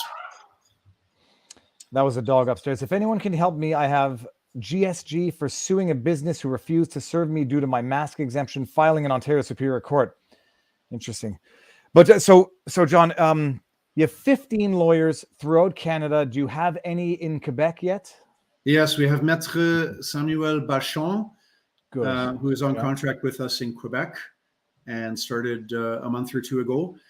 And one of our Quebec clients, not the only one, is Maxime Bernier, who is suing against the federal travel restrictions because he cannot, as the leader of a political party, go from place to place.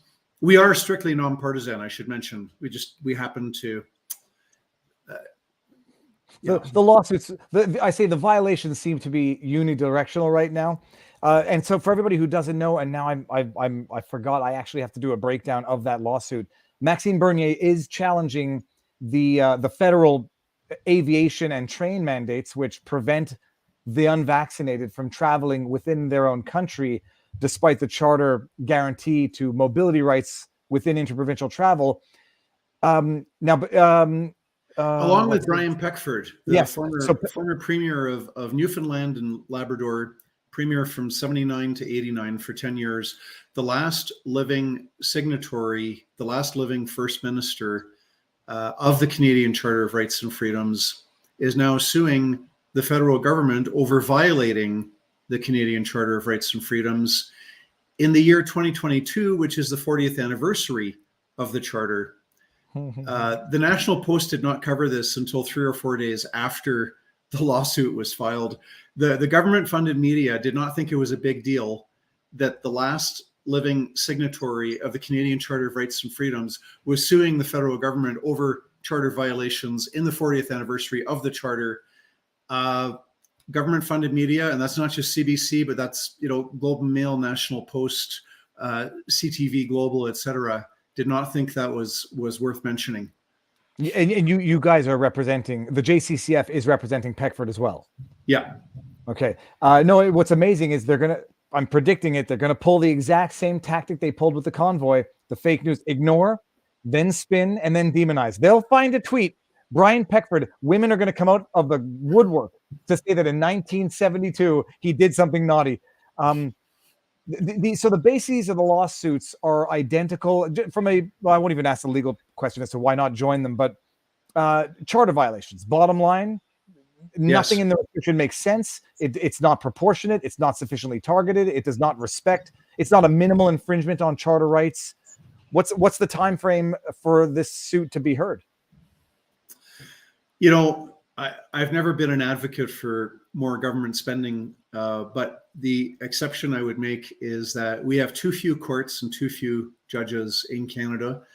I think most judges, hopefully all judges, but certainly most of them work very hard, but we just have too much litigation on the go. And it's a shame, and it's a national disgrace that it takes years. It always takes years for any court action to move through the courts. There's no excuse for it. The court action should take weeks, sometimes months, and maybe a very small number of cases should take years. Anyway, all of these constitutional actions are they take a year or two or three. So we'll see how long this one lasts, and if the government hopefully repeals these terrible measures and restores freedom to Canadians to travel freely within our own country and travel freely abroad, we would probably still like to continue with the court actions just to get a ruling about how unscientific and ridiculous these measures were. Well, and now if you can give an update, I don't want to pick one that you might be more or less familiar with, but if there's one of these current pending constitutional lawsuits that is fresh in your mind or that you want to draw public attention to in particular, which one, what's the state of it, and elucidate the crowd who may not have ever known what the JCCF was until now. Okay. Well, we did filed, and we will be announcing this more publicly pretty soon. But for those of you who are watching live stream, we have filed a court action against the abuse of the Emergencies Act by Prime Minister Trudeau, by declaring that a bunch of peaceful protesters in Ottawa somehow constituted a serious threat to the sovereignty, security, and territorial integrity of Canada. So we have filed and will be proceeding with the lawsuit against the abuse of the Emergencies Act. And I anticipate the federal government will respond by saying, your action should be dismissed as moot because the Emergencies Act is no longer in force. It was revoked on February 23rd. But we're going to say, look, we can't have governments just getting away with inventing an emergency out of thin air when the facts are just not there to support that declaration. Well, So that would be our most recent lawsuit. who's the petitioner in that lawsuit, or not by name, but rather who has the legal standing to file that suit? Any Canadian? Yes, any Canadian can file that. We have 4 clients. 2 of them retired from the Canadian Armed Forces. One of them decorated with a Medal of Bravery. A third one is a retired or current police officer, and then a 4th person. So we're going into court on behalf of 4 people to seek a court declaration that there was no national emergency, that it was not valid for our Prime Minister to have declared on Valentine's Day on February 14th that there was a national emergency based on peaceful truckers in Ottawa. Now, it's going to happen. They're going to argue mootness because the incident is over. It's been rescinded. Yeah. The counter argument is going to be, I forget what the term is exactly, but it's ripe for repetition. So you need to address it because, in Trudeau's own words himself, we'll see what happens in the future. And we, basically reserve the right to reinstate this Emergencies Act declaration. What's been the likelihood of success on those arguments before court? We've seen what happened in the States during the elections, when they say moot because the issue is no longer there, and we're not hearing it because we don't think it's likely to repeat. Do you anticipate getting to the merits on this? I hope so. I've often said anybody who predicts the outcome of a court ruling is a fool. So I don't know. It depends on the luck of the draw with what judge you come before. One judge might say, well, there is no emergency. It's moot. It's pretty straightforward. But another judge might say, well, wait a minute. This is important litigation because we need a ruling on whether this declaration was warranted, yes or no, because otherwise the government can, on a whim at the drop of a hat, just declare an emergency whenever it feels like it. So hopefully we'll get the second kind of judge. And now, so the question I've been floating around, let me know if you have an opinion on this. They rescinded Trudeau rescinded the Emergencies Act declaration.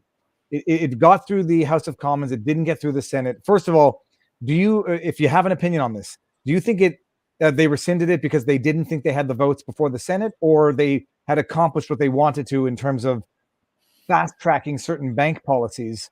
And then they no longer needed to even have the debate? I'll start off by saying I don't know. The theory that the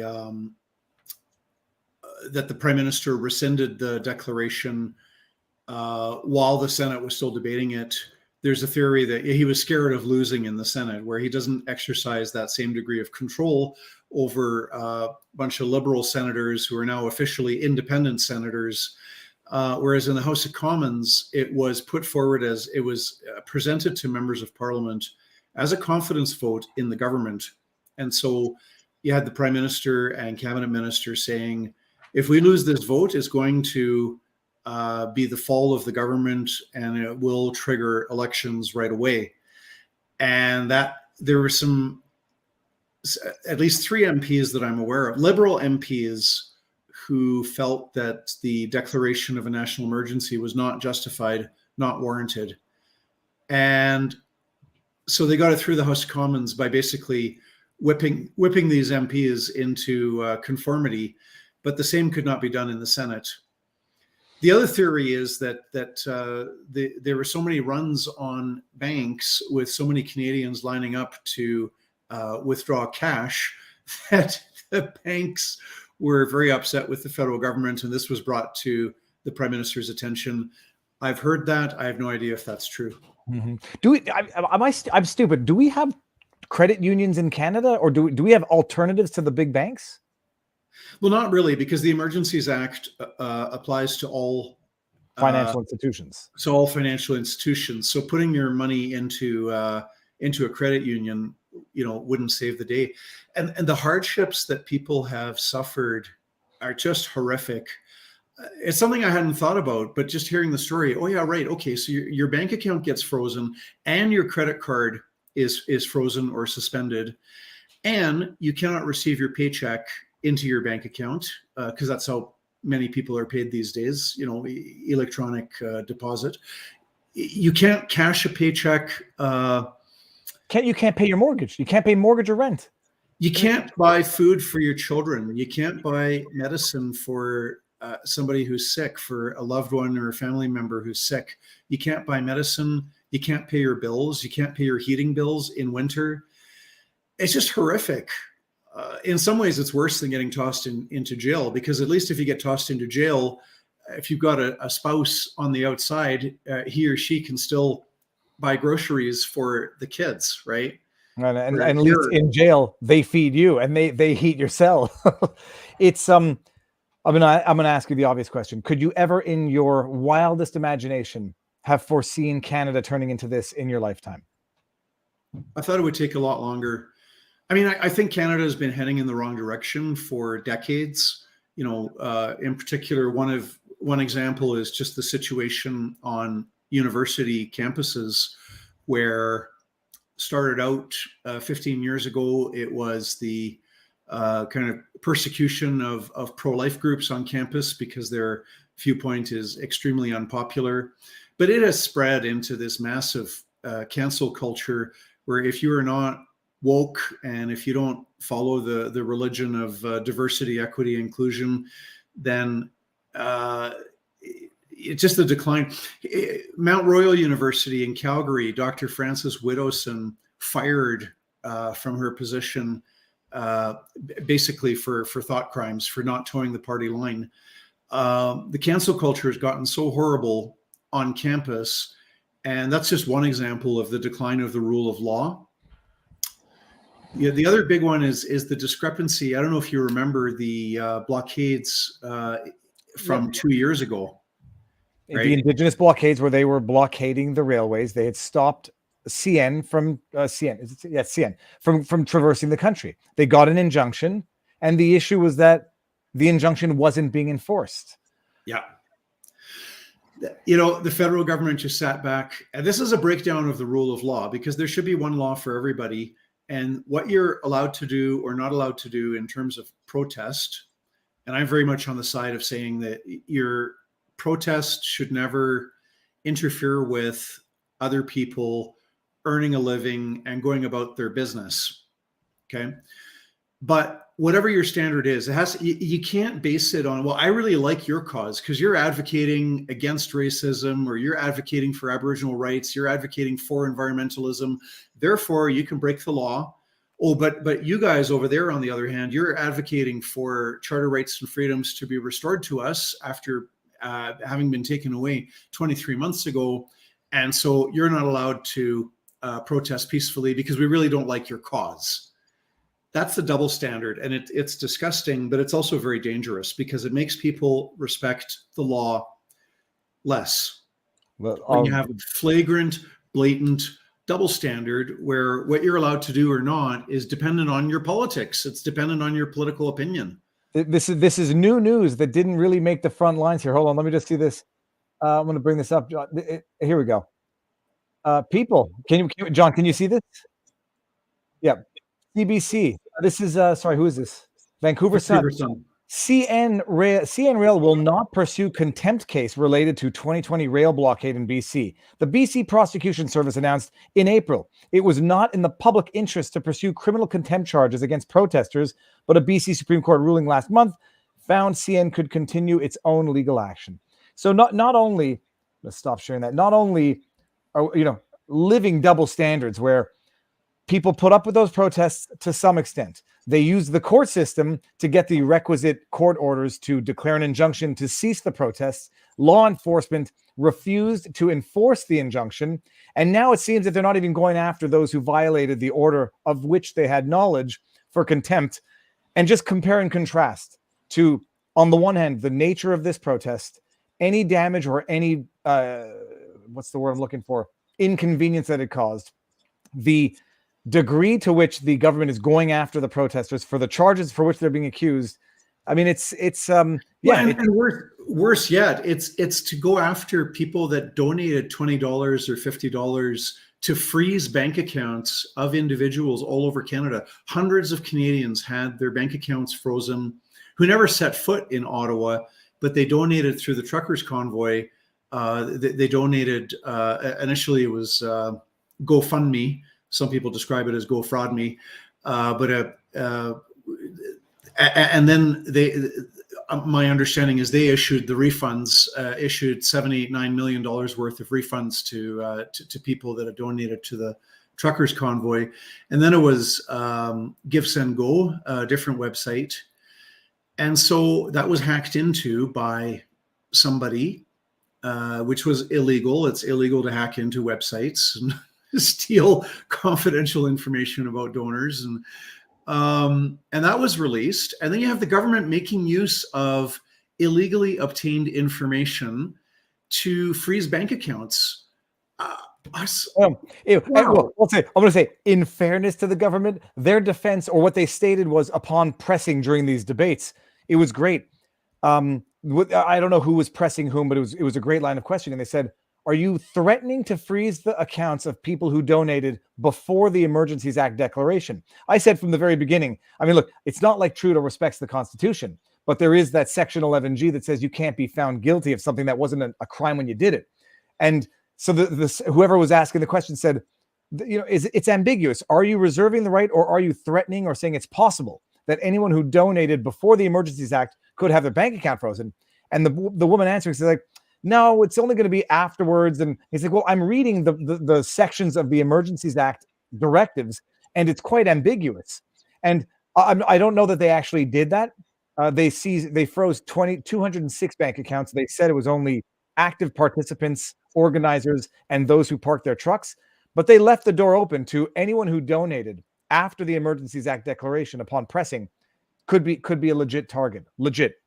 It's I mean, how do you I mean, legally as a nation ever restore trust in the government, restore trust in the financial institutions from the citizen's perspective and from a foreigner's perspective?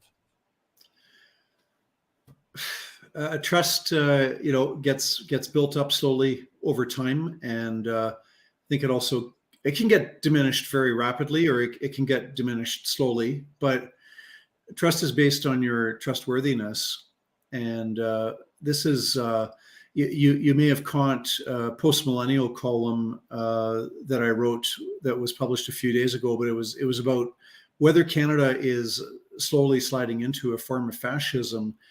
And as a guy with a political science degree, I can tell you that what some of the features of fascism include the silencing of opposition, and the targeting of opposition, and forcing society and the economy to rally around a goal that's chosen by the government, and vilification of a minority as the other.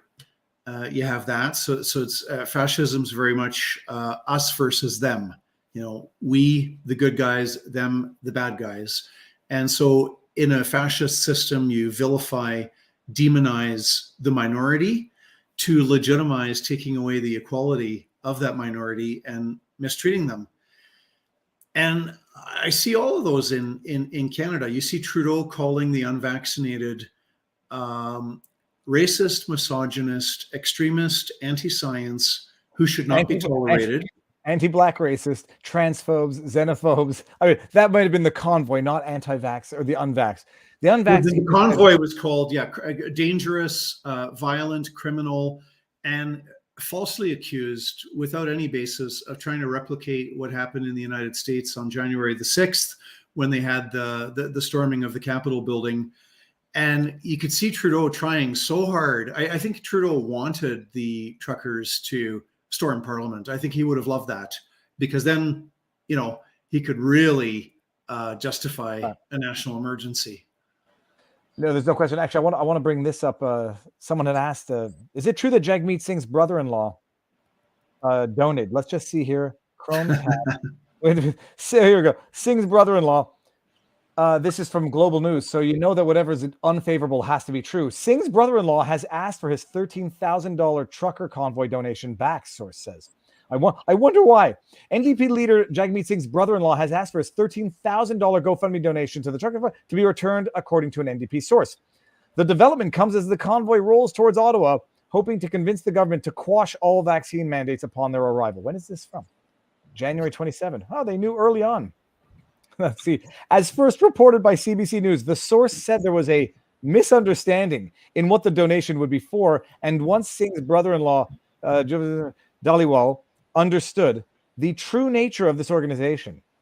I'm curious as to how that changed from what they described it to be versus what he thought it was. He requested his funds to be returned. Well, that's begging for forgiveness real quick from the cancel culture mob. Yeah, because coming to cancel all mandates when he donated to the convoy, whose stated objective was to end all mandates. It was unclear in his head. What people are saying, what do you do, John? But I mean, you're doing a lot right now.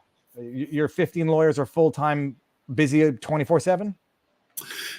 They've all got too much on their plate, and we are interviewing another batch of. We've had more applications for more positions, and we're going to be hiring some more lawyers as soon as possible. So yeah, the Justice Center is super swamped. We are too busy. During the 3 weeks of the truckers' protests in Ottawa, we had 2 lawyers on the ground in Ottawa. One of them a staff lawyer, one of them retained outside counsel, and we've had several lawyers working on the court application that we just filed on February the 23rd against the abuse of the Emergencies Act. So yeah, we are super busy. Now I don't want to ask for free legal advice or even anything that could be legal advice. Do you think there's any plausibility to the argument that I've been raising that maybe the banks don't actually benefit from any immunity for what they did in the week of the imposition of the executive, or whatever, the directives under the Emergencies Act that had not been ratified? Is there an argument that they might not actually benefit from any form of immunity? Don't know. Sorry. Okay. No, it's cool, because my theory, if there's a but the ambiguity is troubling, because one of the characteristics of a good law and a just law is that there's clarity there. And I had a discussion a few days ago with one of my staff lawyers who had spent a great deal of time researching the Emergencies Act, and I asked the question: if there was a true national emergency that was grounded in reality, grounded in facts, there really was a valid basis for declaring a national emergency, would it be valid for the government to have frozen bank accounts? And even there, it was not clear whether that would have been valid or not.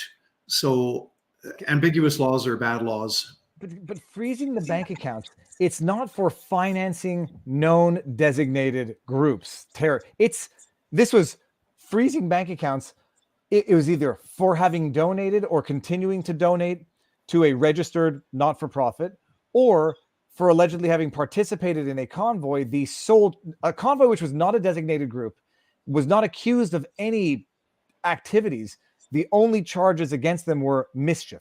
Freezing bank accounts on the idea of mischief or donating to a federally incorporated not-for-profit, it's over the top. So you're when we saw the first warning signs were when the Ottawa police were illegally stealing fuel from truckers. Fortunately, these thugs, that's what the Ottawa police are. They're a bunch of thugs. They were outsmarted by the protesters, because the protesters saw to it that everybody in Ottawa was carrying a jerry can. So it became completely impossible for the police to police this, because you'd have to stop every single person and check their jerry can. Was it empty? Was it full of water, or did it have fuel? But the Ottawa police, their pretext for stealing fuel from the truckers in winter was that the truckers were committing a crime. They were violating Section 430 of the Criminal Code, which is called mischief, and their criminal behavior consisted of interfering with the lawful use and enjoyment of property and obstructing people from enjoying their property. That was allegedly the crime that the truckers were committing. Now, here's what's interesting: not a single ticket was handed out and not a single trucker was charged with a criminal code offense. Not a single trucker was arrested for criminal code violation in the first 3 weeks. While the police are not charging or arresting any trucker in respect of any crime, they are stealing fuel on the pretext that the fuel is enabling crime. And this is the same reason, the same pretext now why our client, Tamara Leach, one of the leaders of the convoy, is in jail right now for ostensibly assisting or counseling for the commission of violation 430. She's a political prisoner, effectively. Well, I want to get to we'll get to that in 1 second. Actually, I want people to appreciate that the stealing of the gas, and the stealing of the fuel, and the stealing of food. For those who don't know, like in Ottawa, the truckers sleep in the back. The truckers involved in the protests sleep in their cabins and whatever it's called in the back of their trucks to stay warm. They run the trucks. They idle the trucks through the night to warm the cabin. So to effectively steal the gas would be to try to run them out of gas so they could not heat their cabins. So either they freeze to death or freeze their way to abandonment. And stealing the food, we just saw from Tom that they were stealing sausages, is to try to starve them out. So they were trying to freeze them out and starve them out of what was, even if you think it was an obstructive protest, that's what Canada has become, and may no one forget. But getting back to Tamara, you guys are representing her. We represent Tamara Leach. Yes, we do. Okay. Now, did she? Well, I should say that there's a Ottawa lawyer, Diane Magus, who is the criminal defense lawyer who is defending Tamara Leach, and the Justice Center is paying for that. And someone says, Viva, police told them to go seek shelter at homeless shelters after they ran out of fuel, already past capacity. Yeah, after they were allegedly already accused of having stolen food from homeless shelters. I mean, the accusations never made sense, but setting that aside, I mean, is there, I said hypothetically, playing the mind game, maybe if Tamara Leach got up in front of the judge, with two middle fingers and said, I'm not doing a damn thing you say, let me out, I'm going to run right back out there and do it. Did she do anything of the sort that could be construed as overt defiance to any eventual terms of release? No, I mean, she's willing to be available to stand trial, and she's not a threat or a danger to anybody in any way. She has no criminal record herself, which is relevant because when there's a bail hearing, that's one of the things the judge will look at. Do you have a criminal record already? And if so, how long is it and what's it for? And it stands in the person's favor if they do not have a criminal record. And so this woman without a criminal record, who's just charged with, I guess, advocating for the truckers' protests in Ottawa. And there hasn't even been a conviction of any kind that any trucker committed a criminal code offense. And yet here we have somebody in jail for having advocated for, counseled for, doing something that in respect to which there's no finding that it actually is a crime. I want to bring this one up because Richard brings up a decent point. There is always this mention of January 6th. I need to know, what do you know about January 6th and where did you get that information from? The same place that called the truckers racist and violent. So Richard, I don't know. I doubt this is directed at me or you, John, because Robert and I were talking January 6th, the day it occurred. It is there are some analogies in terms of how the media spun the events. One thing that is just undeniable, there was some violence. I mean, there was violence at the January 6th. There's no question. Whether or not it was the exception or characterized it was there. There's no doubt, which is the main distinction between Ottawa and this. They use the media uses the comparisons where they are not comparable to begin with, but there's no doubt misrepresentation of what occurred on January 6th from the media. Just to clarify that. And then someone else said freezing them out and starving them out is shameful. It's beyond shameful. But John, what's going to happen? What are the chances that the government is ever held accountable for what they've done here? Well, some of that has got to be a democratic accountability whereby the voters at the polls punish the politicians and the parties that so blithely threw freedom under the bus. I mean, this is I keep on going back to this like a broken record. You know, I hope that we'll be very successful in our court actions. Time will tell. But ultimately, we've had all these violations of our charter rights and freedoms because there's been substantial support, maybe not majority support. I mean, who knows for sure, but there's been substantial support from fear-filled Canadians who bought into the government's big lie that COVID would be as bad as the Spanish flu of 1918. For people who know their history, you'll know the Spanish flu of 1918 killed between 50 and 100 million people around the globe. So just fathom that for a moment, at a time when the world population was barely a quarter of what it is today.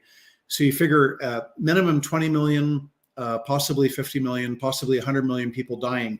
That was the Spanish flu of 1918.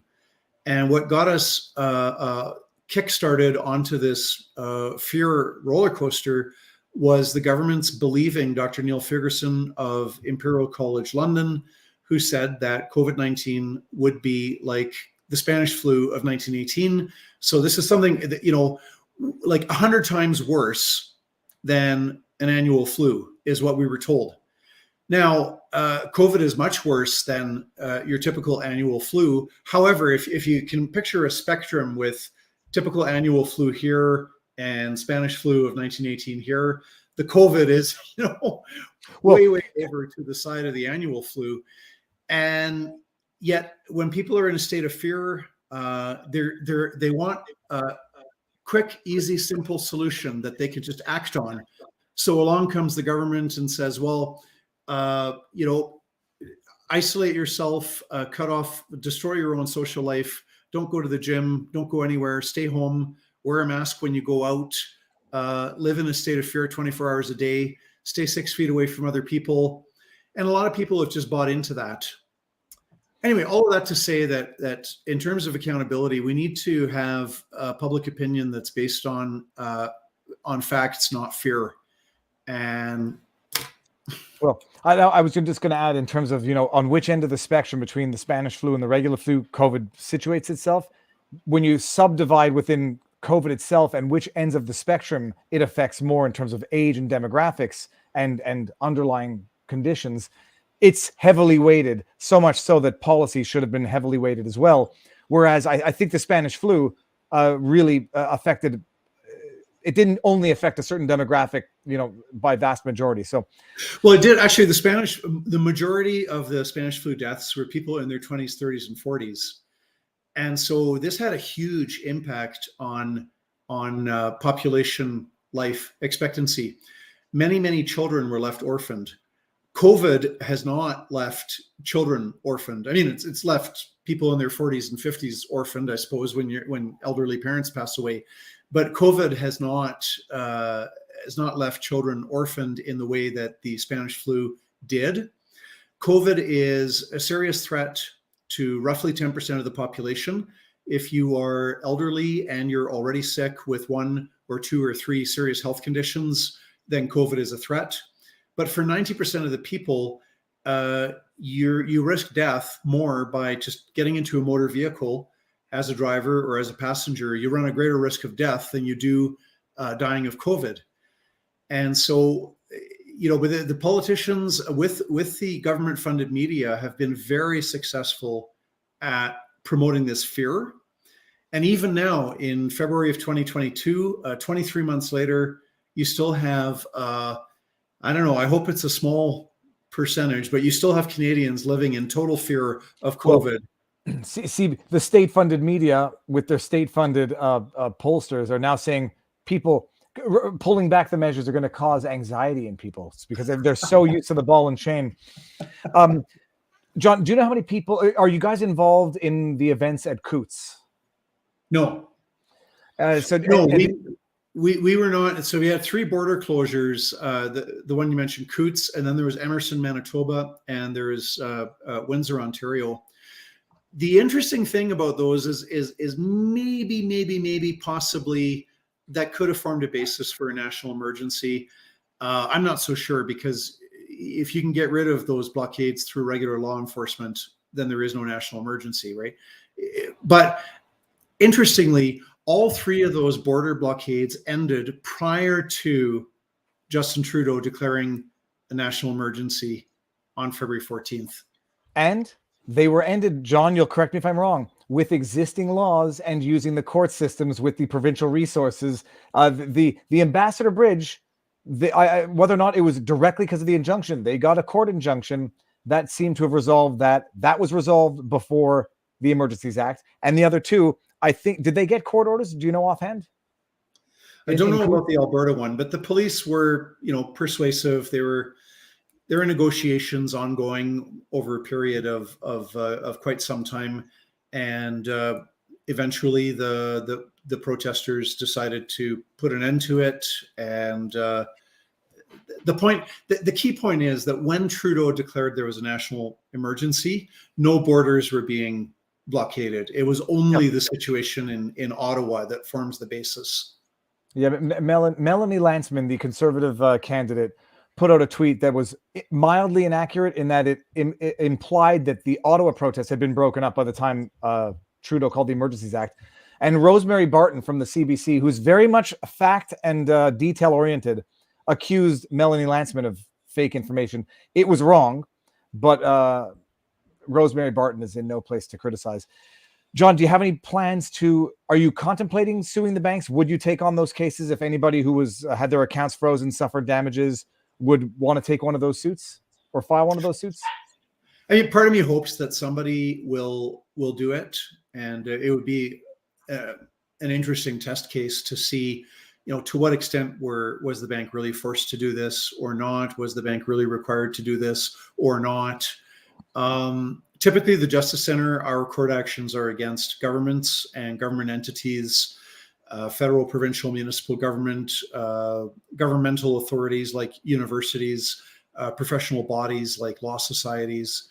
Banks are private actors, so we would not be the ones to take it on.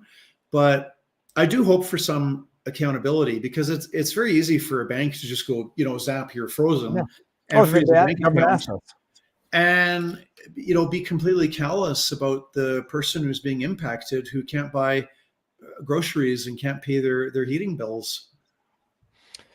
Someone says, Viva, can the courts ever find the current government committed crimes? Never crimes. I mean, no, maybe damages, but they're just going to pay it from taxpayer dollars anyhow. And then there was a super chat I want to see here. The Ontario Ministry of Transportation has effectively shut down 39 trucking businesses in the wake of a crackdown on so-called Freedom Convoy protesters. Thank Doug Ford. Thank him at the office, at the voting booth. It's atrocious. I can't verify this. I can't vet this. I've heard similar stories. All right. Well, John, so if you're not going to take those files, I might consult with my brother who's practicing out of Ontario, because these, a good class action or a good joinder of actions for anyone who had their accounts frozen, for punitive damages, for rights violations, it's atrocious. Okay. I won't keep you too long. John, where can people find you, and if you can help people have some hope in the future, what good news can you give everybody who's watching? Well, the only thing necessary for evil to triumph is for good men to do nothing. That's a saying attributed to Edmund Burke. And so I think just to be active and to speak the truth, to not be manipulated by politicians into living in fear, to speak truth to power. So sometimes it's those everyday, ordinary, practical things that people do that turn the tide. I think in the long run, we're going to win, because truth in the long run will vanquish the lie, and justice triumphs over injustice. And, people will appreciate facts over fear. On a practical level, one thing that the Justice Center has already distributed hundreds of thousands of brochures across Canada to educate the public about their charter rights and freedoms, and explain how and why vaccine passports are a gross and unjustified violation of our charter rights and freedoms. And so if you want to do something, meaningful, practical, constructive, that makes a difference, contact the Justice Center, www.jccf, so Justice Center Constitutional Freedoms, jccf.ca. And, you can email us. You can ask for a stack of 100 brochures and just go into your neighborhood and put them in mailboxes and educate your neighbors. Because if you change the public opinion, then this nightmare will come to an end. All right, awesome. Now, and I'll pin the links so everybody can donate if they want to. I'm going to go myself and make a donation immediately after this stream. John, it's going to be the one time I don't end the stream with you to say our proper goodbyes. I will email you or text you afterwards and thank you very much. Okay. Keep up the good. I mean, keep it up. Are you looking to hire more attorneys? Yes, spread the word. If you've got an aunt, uncle, cousin, brother, child, daughter-in-law who's a lawyer, and if they are freedom-minded and freedom-oriented and want to fight for our charter freedoms, tell them to go to our website, www.jccf.ca, and apply. And we want to hire more lawyers as soon as possible. Okay, excellent. Well, we'll see. We'll see everyone out there. You'll have the link if you want to donate. You know where to submit your CVs. John, thank you very much. We'll do it again when there's updates and when there's anything public you can share on the multiple lawsuits you guys are involved in. Let me know and we'll come back on. All right. Thank you so much. Thank you. Have a good weekend. All right. Bye-bye. All right, people. I hope everyone appreciated that format. It's interesting. It's like a daytime radio show now, where we just, if line up guests and talk about things that are going on at the current time. This is never let the government forget what they've done here. Never let them forget. And do not get discouraged to the point where you'll become apathetic to letting them forget. Next election, people have short memories. And people want, once the hardship is over, okay, it wasn't so bad. This should never be forgotten. Government pays lawyers the best and give the best retirement and the most security. And that's why freedom suffers. Unions should never exist in a democratic government. Look out for them. Okay, I'm not sure I agree with that or disagree with that entirely. But there was one chat that I want to get that I saw because I want to. Oh, come on. The chat is still moving too quickly for me to. Was it this? Yeah, here we go. I know what this is. I haven't clicked on it, but I know from the words in the Google, two things which are going to blow your mind. The military saw the COVID pandemic as a good opportunity to test propaganda techniques on citizens. That was about a year and a half ago. Ottawa Citizen, the front page is a man with a very stern-looking face, grimacing from the military. And the other thing that the government did was track the devices of 33 million devices in Canada during the pandemic to track movement of Canadians during the lockdowns, during the pandemic for our safety. They are weaponizing all government resources against the citizens for what can only be described as the destruction of all civil rights and liberties that ever existed in this country for our safety. I'm tired. Sorry. I thought that might have been a suggest of violence. No, I'm tired of voting out. I want to vote someone in. Loving the format and enjoying checking in daily, though I realize this isn't sustainable. But when you want to build a studio out, DM me on Instagram, Cassidy the Carpenter, screenshotted. Thank you. Cassidy the Carpenter also running for office, I believe, in Windsor. So everyone check that out. Cassidy, don't do another super chat. Just post your links. But I tweeted it out. I promised you I would, and I did. So that's it. That's the latest. We'll see what's happening. Sunday night, we have our stream with Barnes. I may be in a different location. We'll see what happens. Hold on. I just wanted to bring this one up. Here we go. Not for the flattery. We thank you so much, Viva. Such a breath of fresh air. Been watching for quite a while. This is one of those infections. We'll call it a political infection that needs the sterilizing light of as much attention as can possibly be given to it. The war in Russia that is being hyped up by the Canadian media right now, the Trudeau subsidized Canadian media, shifting all attention away from the outrageous conduct in Ottawa, government conduct, is now, look at this shiny thing, look right over there, the Ukraine, Russia, and ignore that. It's important what's going on in the world. Do not be national centric in terms of news only. Pay attention to it. And what's going on over there is extremely important. That said, we have national interests that Canadians should not be distracted from focusing on, and national violations that should be remedied, rectified, and ensured that they never occur again. What I liked about Tom is he said, amend section 1 of the charter, because these are rights that cannot be violated, and they cannot be violated except in accordance with the rule of law in a free and democratic society, because that means nothing. We've seen that it means nothing now. So that's the latest in the world from Canada, people. Thank you all very much. I have a dog, which I hope has not done their business upstairs. I'm going to go walk the dogs. See you Sunday night. Maybe see you tomorrow. We'll see what the weekend holds. Thank you all for the support. I'll put the links in the pinned comments so you know where to go to provide whatever support you want to provide. And with that said, good evening,